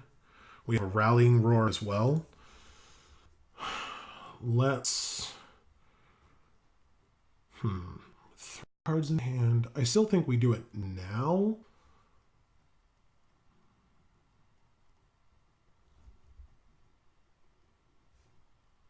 Yeah, we have literally nothing else. I mean, we have like Deadeye Tormentor maybe, but I'm just going to do it now. I know it's an instant, but they have 1 land open. We've seen them having bounce spells, so let's just get this thing out of the way, gain 3 life in the process. We'll be tied with them at 17. We can attack for 2. They'll get in for 4, but we've got other stuff coming up, so I'm not super worried. And I wasn't really going to block anyway, so I might as well just swing in. It's a flyer, so they can't block, and I'm going to pass anyway. So, okay. So now it's 15-17, but again, they're going to, if they attack, they're going to bring us to a lower life total anyway. Yep, that's fine. Okay. 2, 3, 4. Another Shaper Apprentice. What did I miss? Oh, a Charter Course. Okay. Draw 2. And then they attacked, so they didn't have to discard. Okay. We draw another black, which kind of sucks. But at the same time, it kind of doesn't. We do have this Glorifier of Dusk. So we can attack with both and Rallying Roar, although I kind of don't want to waste it. But at the same time, we'll then have the blockers up for at least this one. We'll just let this one through, unless they're only attacking with 1, and then we can still block here with the 1/3. But I think we can get one of their flyers off the board with an attack here. And if they don't block, and they just swing out next turn, Rallying Roar is good defensively as well for us. In fact, really good defensively, because we can get rid of both their flyers that way. So we attack. And the cool thing is, if they make us, well, I guess no matter which way we do it, we have Deadeye Tormentor as well. Whether we do it on blocks or on attacks, or whether we do it on blocks. Okay, we do it on blocks. That's awesome. And we kind of hide it because we get to play the Deadeye Tormentor, which makes it look like that's why we attacked, as opposed to because we had one of our 2 Rallying Roars. Although they know we have it, right? We killed them with it, but still. We get to Deadeye Tormentor, keep up the Rallying Roar, which is really, really nice. Yep. They have to discard, even though they, I guess, I don't know, maybe they discard a land. Yep. Because they just drew a bunch of cards, so by a bunch I mean 2, but still. Okay. Yeah, there's just certain cards that Magic Online doesn't want to show us the pictures to right now. But sure does have that warning logo when we when we're yielding. Doesn't even want to show us our picture. It's just rude. Yes, perfect. All right. They have 5 mana and 3 cards in hand. So it's possible that they could have something against this. But it's possible that they couldn't. And we have perfect blocks if they have nothing. So that was all on attacks. Now we move to blocks. Oh, they conceded. Wow. Okay. That was an interesting choice. I don't know what they had in their hand. So we know what we had in ours. So we were in a really good position, but that's still kind of surprising. But that's totally fine. We are in prize no matter what. We get something, even if we lose the next round, but I'd rather not lose the next round. Let's find out. I'll be back in just a second. We're in the finals. I call it the finals. It's not technically the finals, but that's okay. This is kind of a worse hand than the last game, but again, any black gets us this, and 2 lands gets us this, and we're on the draw, so I'm going to keep it again. They have a sweet avatar. Look at ours. Look at how crappy ours is. Ooh, and they mulled to 6. All right. All right, I think we're doing okay. Let's see what they do with their scry. They put it on the bottom. That's a good sign.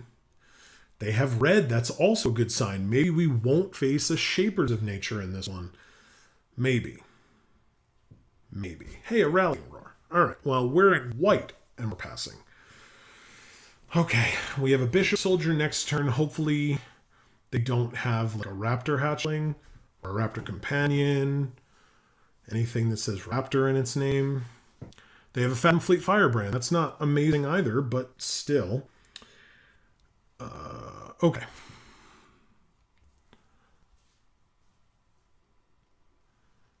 Okay, we drew a Legion Conquistador. At least we have a turn 3 play. It, again, lets us shuffle our imaginary deck. We have good blocker here. We could gain some life. They can make it a 3-2 this turn, which would be interesting if they really wanted to do that. I don't know that I block, though, do I? I think I'd rather keep it because we have the Legion Conquistador for the next 2 turns. So I'll let it through this time. But it might give them a false sense of security for next time. They have Tillinolly's Knight, but no dinos. Although next turn if they play a dino, they have a 3-3. All right, well, we're getting closer to our Glorifier of Dusk, but it's given us problems with our Legion Conquistador. All right, so the problem now is I don't want a Rallying Roar. I think it's better to play the Legion right now. Okay, so if we do that, this time, I almost said no. That's the next time that I say no. This time, I very much want to say yes. All right. That's fine. And then I guess we end our turn, right? There's nothing else going on.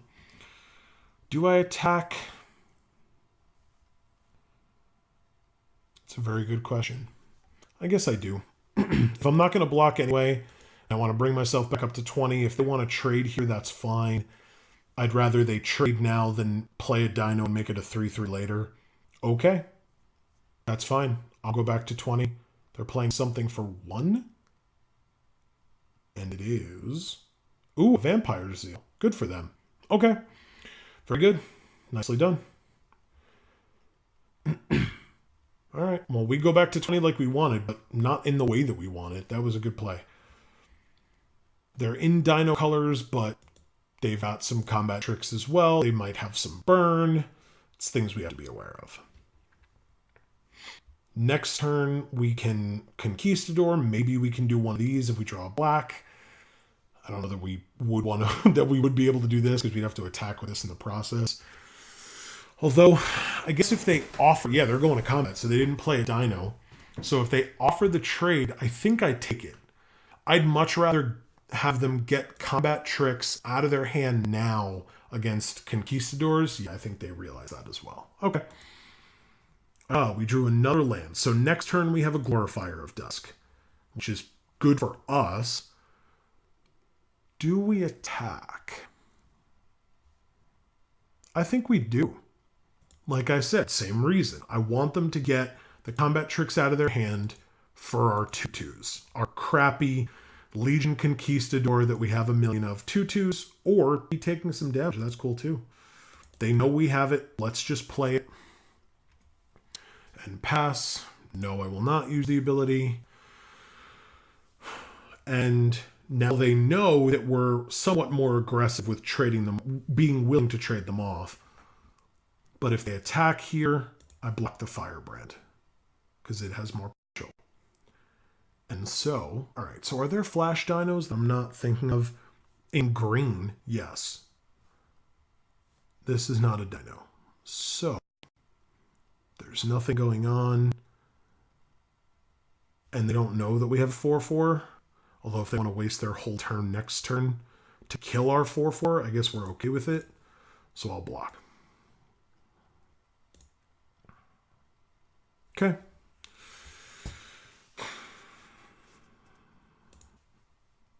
Okay. All right. Well, this is getting a little silly, but that's fine, I guess. Let's attack and see what happens. I assume they let it through again, which would be nice for us. The more of a cushion we have, making us feel more comfortable paying life for these abilities, the better.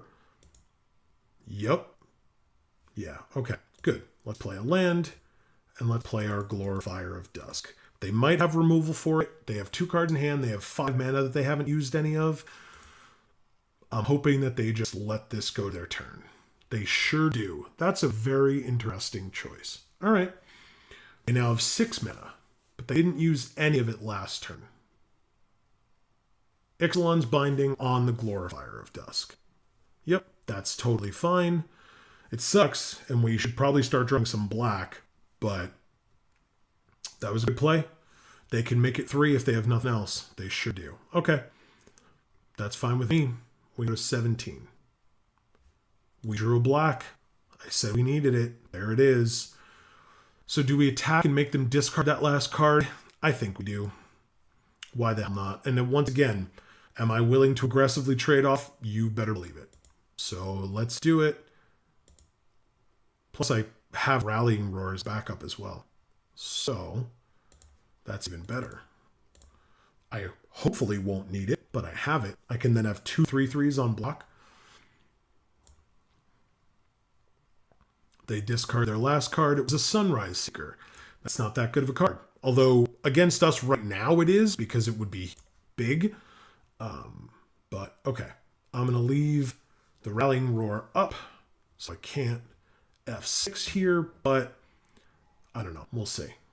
They top deck a Sunbird's Invocation. Okay. That's an odd choice, but we'll see if it worked for them. Do they attack? If they do, I think I just block. Like, I don't... Yeah, I didn't think so. Okay. And now if I attack, even with the Duskborn Sky Marcher that I just drew. Can I do both? I can do all of it. I can do all of it. So I think what I'm going to do is attack first with both. If I can Rallying Roar, if I need to Rallying Roar, I will. Because they have no cards in hand, they are top decking, and we are in an amazing position with 4 cards in hand that we're going to just dump all of them on the field this turn. One of them's a land, but still.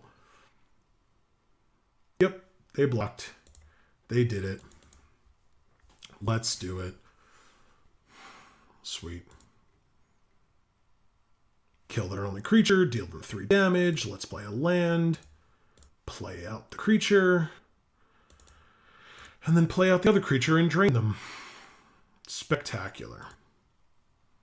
I love it. All right. Now we're both in top deck mode, but I have 4 creatures, and they have a Sunbird's Invocation. So it's all about the luck for kind of both of us, but really more so them.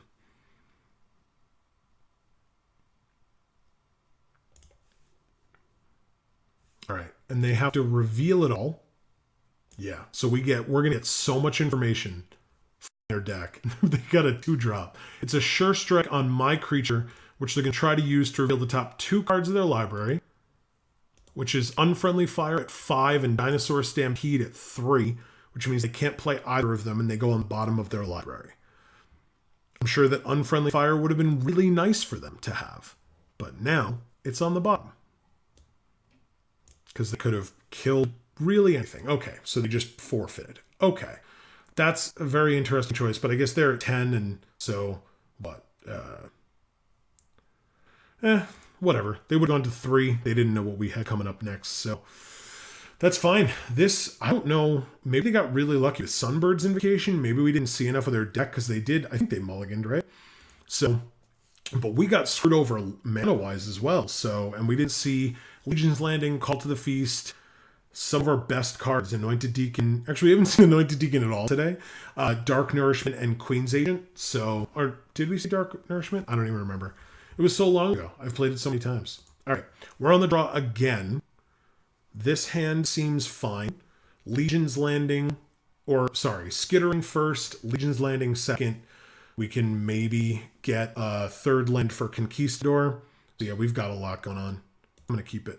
They mulligan to 6 again. What do they have going on that they're mulliganing so much? Maybe they're just getting unlucky, which, trust me, I've been there. Let's see what they do. They put it on top. Okay.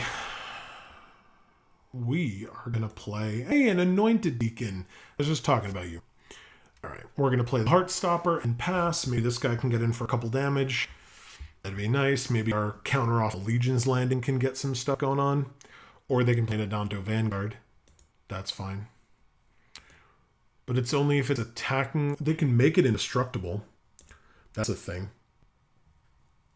They're going to have to start paying life, though. And I think we're a lot faster than that card. Damn it. Now we have both Conquistadors. That kind of sucks. All right, let's attack. I assume they just let it through. Even if they don't, we can give it Death Touch if they don't have Pump or anything, so it wouldn't matter. Yep, they're letting it through. Let's play this and this. A land would be almost definitely necessary next turn to Conquistador. Again, kind of sucks. That's the first time we've had them both in our hand at the same time. And we just drew one. So yeah, that kind of sucks. We have 2 5-drops out of our 3. And we haven't seen our 6-drop in a while. Our Queen's Agent. It's a 3/1. I'm going to make them pay the 4 life.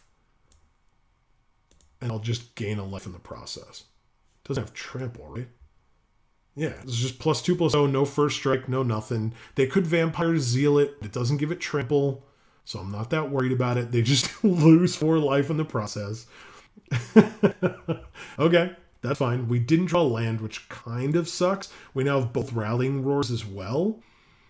That's a tough thing that just happened. All right, let's attack and kind of make it so that the more they use this, the closer they come to... I mean, we have both Rallying Roars in our hand, and they're at 15 already, now 14. So I think we're going to be pushing this issue really quickly if we can get any land whatsoever. Even just a third gets us 4 out of the 6 cards in our hand. But they're getting some land themselves, and... Okay, it's a 2-1 haste. We're going to take 5 this turn and go to 16.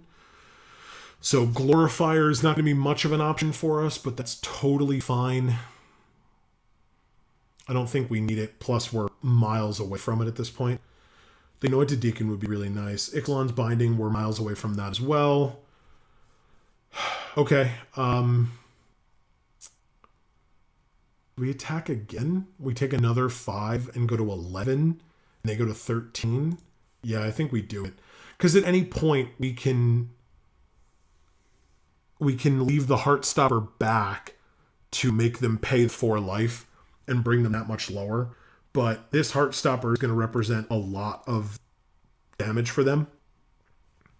They're already taking 3 from it total this game. Plus, they've already used the pay 4 life ability once. If they use it again, they're just in single digits. And again, Rallying Roar does really good things for us if we can see another land this game. If not, we've got the game win cushion. I just would rather not use it if I don't have to. Okay. Territorial Hammerskull is a great card. We haven't seen that today at all. Thank you. That's fantastic. What a great draw. No need to attack. I'm just going to play the Hoarder. Leave back the blocks. Actually interesting. We'll see what the Hammerskull taps. Because either one of these is going to block the Vanguard. It's going to make them pay the 4 life if they attack with it. Maybe they just don't. But the Hammerskull is going to tap one of our things. Either I would tap the Hoarder because I'm clearly screwed on land. And if this is the only thing that we can play, like I would tap this guy down and make me block here, especially since I don't have the mana to make it have Death Touch. Yep. Makes perfect sense. I'm still gonna press the issue here and block the Vanguard and make them pay the life to get us as close as possible. Plus, it's the most amount of damage. They paid the life. That's all I want. I'm still making them lose life. It's 9-7. I'm okay with it. They play a Thrasher Raptors. Like, we can still do this. It's just not going to be easy. But if this isn't a land, I think we just lose. It's a land. Okay. So 3, 4, 5, 6, 7, 12. And if we play a creature, we don't have Rallying Roar, but they tap one of our blockers. We block their biggest, which is this, with 1 toughness. We take 4, 5, 6, 7, 8, 9, 10, 11. So we lose. So let's concede. That sucks, but that's fine. We got screwed over there, and they still only had 4 land. This is the worst we've been mana screwed today.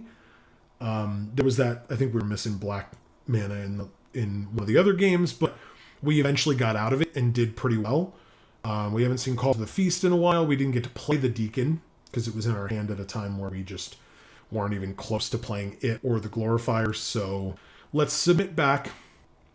Let's see what we get. Spreading Rot is an option, but I don't want it. First of all, we saw what happened with 2 5-drops in my hand. I want to put more in. I think our deck is fine. I think we just drew poorly that game, or didn't draw the things that we needed. You know, land. So, this is a different Plains art.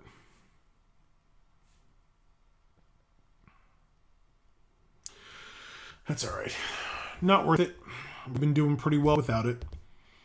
I don't want to mess anything up. But this is This is good. I'm happy with this deck. Call to the Feast was a big get.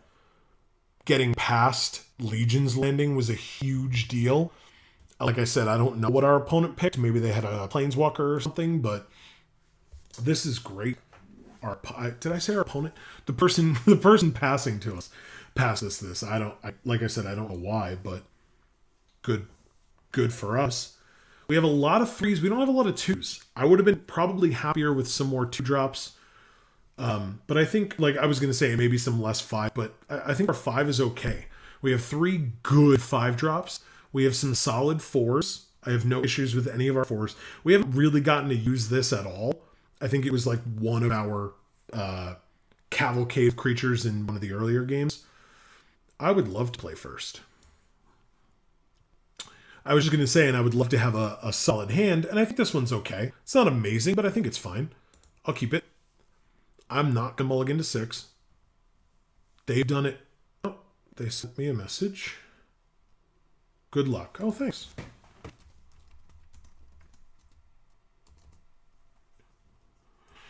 That's nice. I like that. All right, we are going to play the Duskborn Sky Marcher and pass.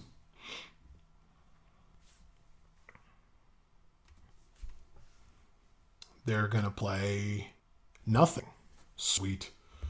All right, combat first, then a Hoarder. Let's get in for as much damage as possible, nice and early, and try to just take this thing down. All right. Whoops. That's not what I wanted at all. Cards move when you get rid of some of them. There we go. Hoarder. All right. We've passed. We're moving on. They have both of the colors. That's important. They kept 7. That's relevant. 2 mana for a Raptor Hatchling. I talked about that earlier. They did have it. Okay, so they can make a 3/3 with this, which we can kill with Dark Nourishment later. They can kill our Hoarder, which would give us treasure, and give them a 3/3. But it would mean that if we draw land, then we would be able to kill it. So with the Dark Nourishment, we'd be able to kill their 3/3 that they make. So let's just do it. Push the subject here. Okay. Plus we have Glorifier of Dusk, which is nice. So either way, our 5 mana spells are fine for getting rid of or dealing with a 3/3 trample. Let's play this. Let's play this. Let's thin out our deck because we want that land, surprisingly. Usually that's not the case, but we do. Yes, I'll use the ability. I'll get the other one. I don't know that we did that in either of the other games. Maybe in the first one. And that's my turn, right? All right. So they're at 18. We're at 20. I assume they attack here. I would. I really want to land, like real bad, to Dark Nourishment this 3/3. I'm not gonna touch that thing. It can attack me all at once. I will happily go 17 for that. And then they play a Territorial Hammerskull. Not bad. Okay. We drew a land. We did it. All right. So if we draw another land at some other point, we have Glorifier. But if we play it now, they just tap it with the Hammerskull. And so we don't get to block with it. Dark Nourishment, though. We clearly can't attack with the Conquistador. We have to just play. I guess the question is, if we attack with both, Rallying Roar kills this, and then next turn, Dark Nourishment kills this, but then we're taking another 3 in the process, which kind of sucks. We could also just attack with this and leave this back, but then we don't get to Dark Nourishment. So I think we Dark Nourishment this turn and just need to be aware of the Rallying Roar combo here, especially with them tapping something down with Rallying Roar in our hand. Yeah, I'm just going to do this while I'm talking. It might make them make bad attacks. Okay, let's Still just attack with the flyer. Bring them to 17. We went back up to 20, which is cool.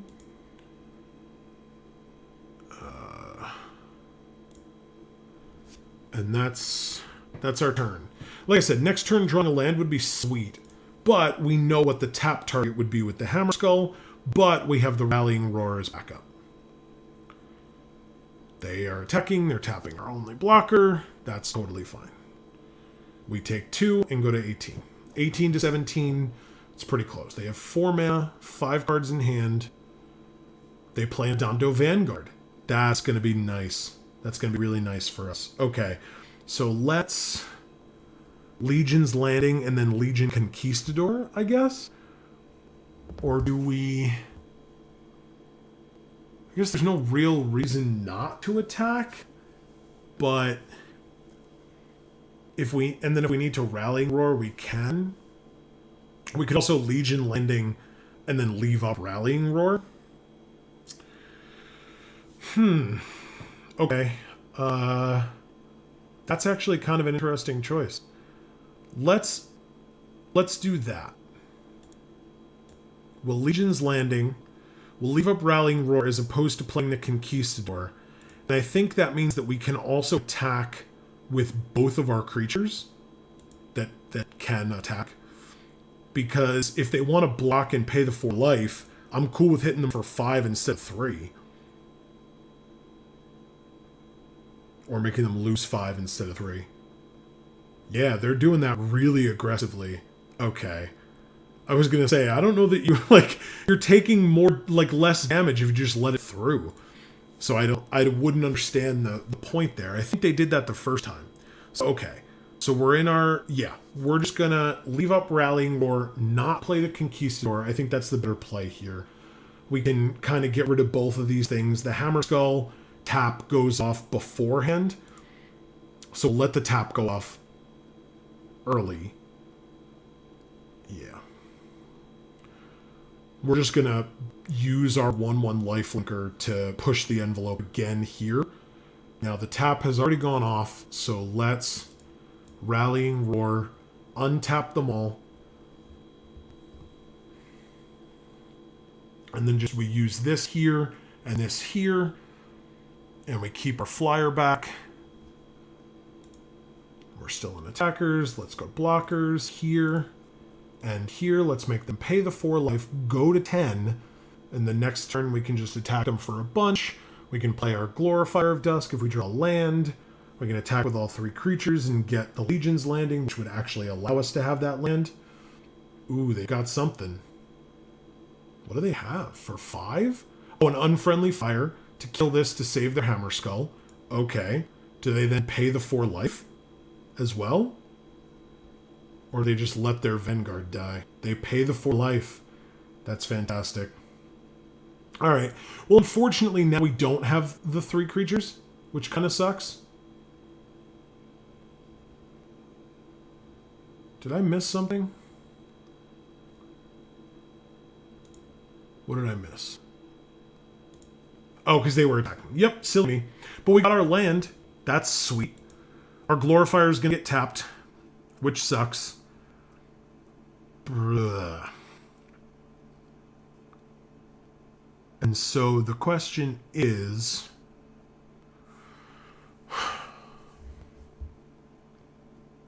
I think we play it and don't attack. We then leave this back as a blocker for this, because we can pay 2... We're at 20. We can pay 2 life, give this flying, and attack for 4, and they'll be at 6. So it's giving them... It's making them make tough decisions. And that's if they attack with both. They might not. They might just attack... They could theoretically just attack with this and tap this, and then we still wouldn't block. But I'm okay with trading my 1/1 flyer for 4 life from them, or for this Vanguard. We only have a Legion Conquistador. They have 3 cards, now 4 in their hand. So that kind of sucks. But it's fine. Let's see what they have. Some form of removal for this would be unfortunate. Okay. That's really good for them. They go to 12, and it can't attack or block now. We don't have any way of saving it, I don't think. We definitely don't have Demystify. I wouldn't play that card. So we take 5 and go to 15. How do we get out of this? That's the question. Our 1/1 flyer is not going to do it, even though it is a flyer and they can't deal with that. Okay. 2 bodies would be nice. Let's do that. I don't have any attackers, so leaving up the white for this wasn't super relevant or necessary. And I guess we, at this point, just pass, because I'm not doing much else.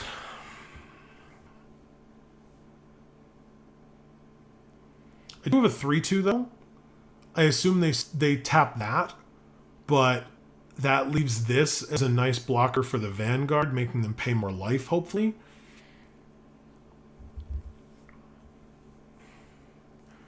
Again, 6 mana, 3 cards in hand. We just drew this, which was nice, but I think they have obviously more... Well, not necessarily obviously. It could all be land, but I am assuming that they have more kind of value than us in their hand right now, because we have this Legion Conquistador, which, to be fair, if they've been paying attention, they know we have. Okay, so that's smart. They don't want to pay 4 life. I'm going to let it through because I don't really want to block. But it's good to know that if we play this Conquistador, again, can kind of press the issue with the Conquistador and the Vampire blocking the 2/3, unless they're... Okay, Sunbird's Invocation is totally fine. Totally fine. Yeah. Alright. Ooh, Call to the Feast. Okay. So we should probably do that instead. Can we do... Yeah, we can do both. If we attack, it flips this, and then we Call to the Feast, and we just have 1/1 vampires forever. That sounds great. And if they want to trade off this Vanguard for something, I'm fine with it. They don't have any mana untapped, so let's just swing in. So they have no combat tricks available to them.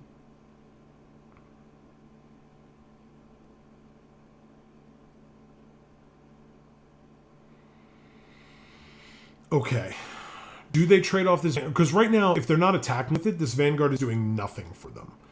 Right now, though, they don't know what we have as a follow-up play, which is why you attack first before you play things.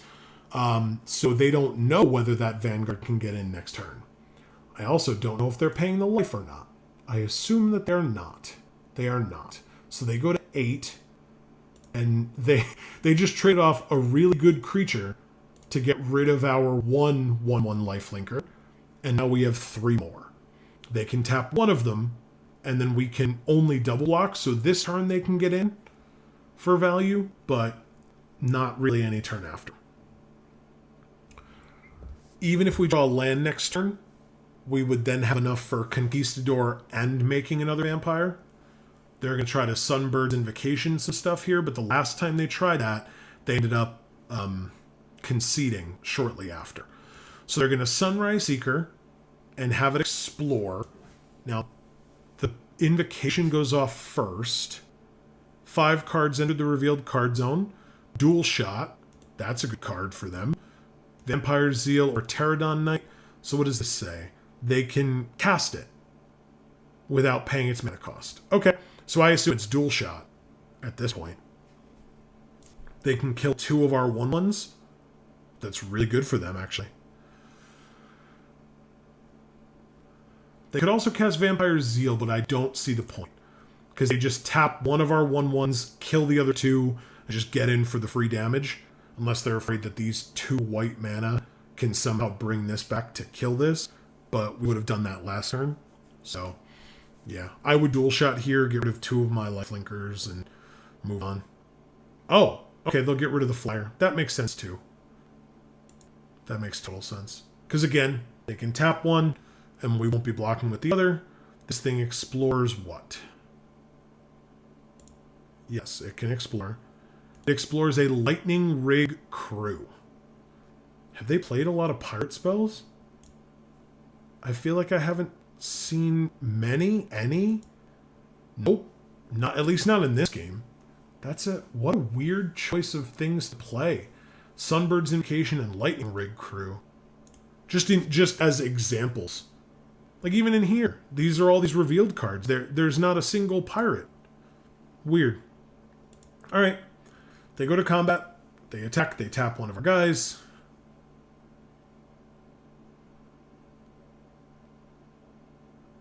Do they not do that?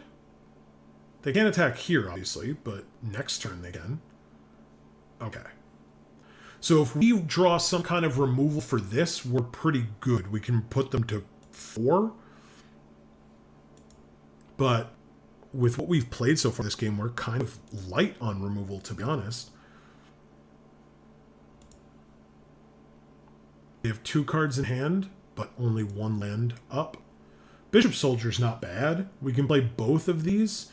Like I said, we didn't draw a land, so we could do Bishop Soldier and another Lifelinker if we want. But I think Conquistador's better as a follow-up to Bishop Soldier, because then we can... It's more power and toughness, because we can, like, double block this thing and not care.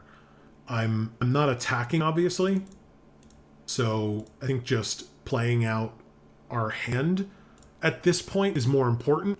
Put bodies on the field, put creatures on the field. No, I'm not going to use the ability because we have the other one already, right? Yeah, it's dead. So no. Okay. That's it. No attacks. At least not this turn. Let's see what they do. They can tap our 3-2 again, but now we have 4 power and toughness right here.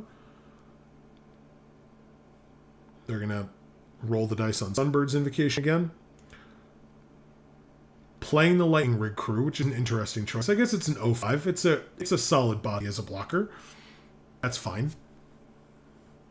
3 cards entered the revealed card zone in Thrasher Raptors, which they can't pick, Sure Strike, which they can, and a Mountain. Sure Strike's good. We can't block this thing anymore, but to be fair, I was more targeting the 4-4, so that's fine. They have 2 cards in hand as well.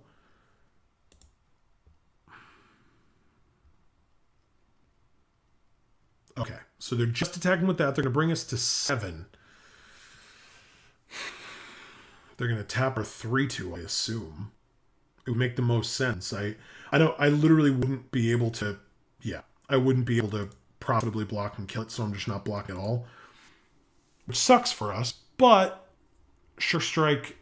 Oh, okay. So they're playing. Ooh, okay. So then why not attack all out? I don't understand. So it becomes 7 power. They could have killed us with this. 3 cards entered the Thrash of Raptors, a Mountain, and Ixalan's Binding, none of which they can cast. Did they do that just for the Sunbird's Invocation? I don't understand. They could have swung out and killed us. Easily. I mean, they would have had to wait till next turn because the Lightning Rig Crew couldn't attack. But that seems weird. We drew a Skyblade. They're at 8. But block here, only take 4. We gain 4.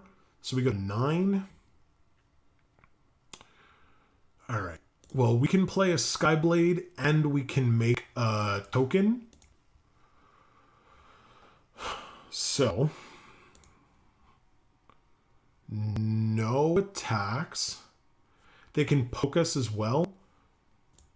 But they're not going to get in. We're just going to block. They have 1 card in hand. They're going to draw 1 as well, obviously. But we have 1, 2, 3, 4, 5, 6, 7 if we play this, blockers. For their 3 creatures, but this one's just going to ping us. Okay, so they have 3 attackers. If they play a Nest Robber, they look at the top 2 cards. It's Swashbuckling. They can play that. They could also play Skyblade. Interesting. That's okay. All right. So Sunbird's Invocation works in their deck. They have enough variation of... does it have to be less than? X or less. So no, they can. They can do it. They could put Swashbuckling on something, or they could play the Skyblade of the Legion. I would play Swashbuckling on something. To be fair, I wouldn't play Swashbuckling in my deck. But if you already have it and you get to choose it over the Skyblade with this board state, that's what I would do.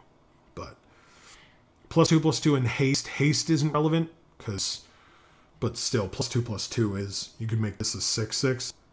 You'd have to make bad blocks there. But to be fair, I could just, if nothing has trample, I just put my 1/1s in front of it and not care.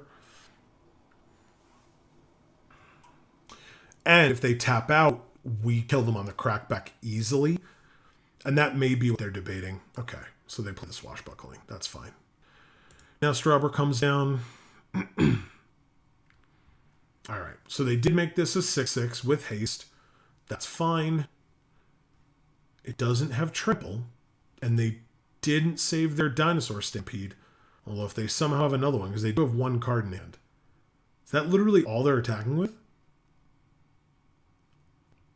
To be fair, I do have to block with 2 of these.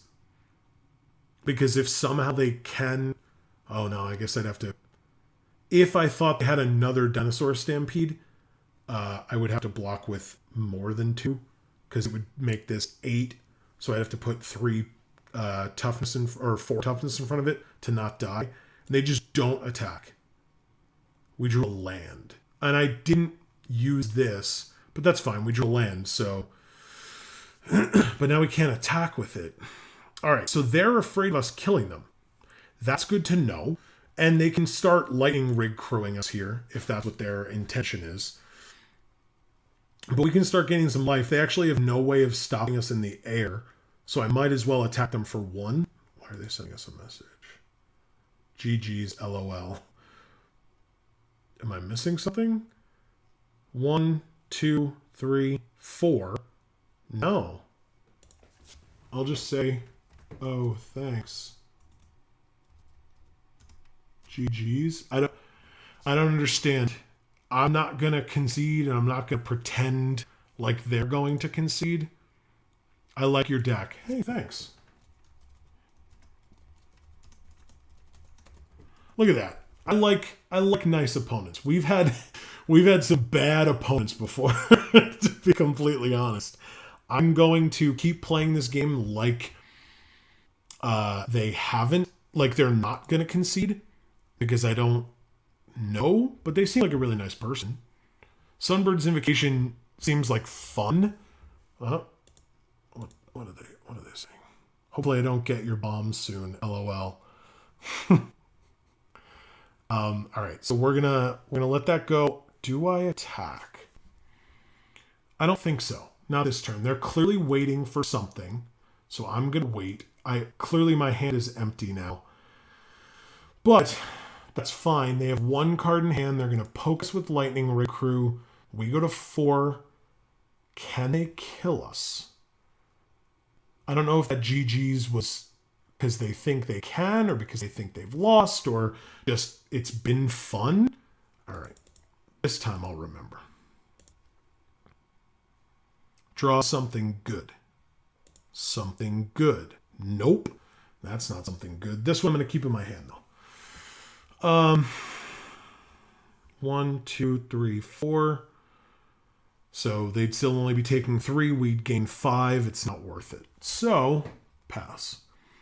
We can do this for a while. If they get another Dinosaur Stampede for some reason, which we haven't seen 2 from them or any indication that they have 2, that would be a huge problem. But they didn't play it effectively last time. All right, so, oh, wow, they got it. Was that the one that was put back on the bottom? I don't think so. Maybe. Nicely done. They said GG's already. That's a thing. They did it. They did it. They can play a Shining Aerosaur. That's a thing. Or a Thrasher Raptors. Wow. Very nicely done. Yeah, I mean, the only thing I could do is make another 1/1, but I still lose. Very, very nice. Good for them. I'm happy for a nice opponent that beats us. We've already got some prize coming to us, as you'll see here. So that's cool. This was fun. Obviously, I would have liked to have gotten another trophy, but we're doing much better. If you guys have watched my product openings that come out on Mondays on this channel, you'll know that I'm planning on going to GP New Jersey in December. And so, first of all, if you're there, come say hi. But second of all, I'm trying to practice the format. Obviously, it's going to be sealed, but still, it's these cards. I want to know enough what they do and the interactions that they have with one another. So even though there is Iconic Masters drafts going on, I'm going to be doing those in paper for fun personally, not here. Here, I'm going to still be doing XLN. I hope you guys have been having fun doing Iconic Masters, but if you really want some Iconic Masters for more shameless plugs, speaking of those openings, we have had one already. We're going to have one more. So I hope that, first of all, one of them is probably popping up on the screen right now. You can go check that out, but you can also subscribe and click on our logo, and you will find out when all of our videos come out, including the second opening next Monday. So thank you guys so much for watching. I really hope you enjoyed. Leave your thoughts, comments, etc. in the comments section down below. I've been Joe. This is Geek for All. And as we always say, in whichever video of ours you watch next, we will see you all next time. Thanks, everybody.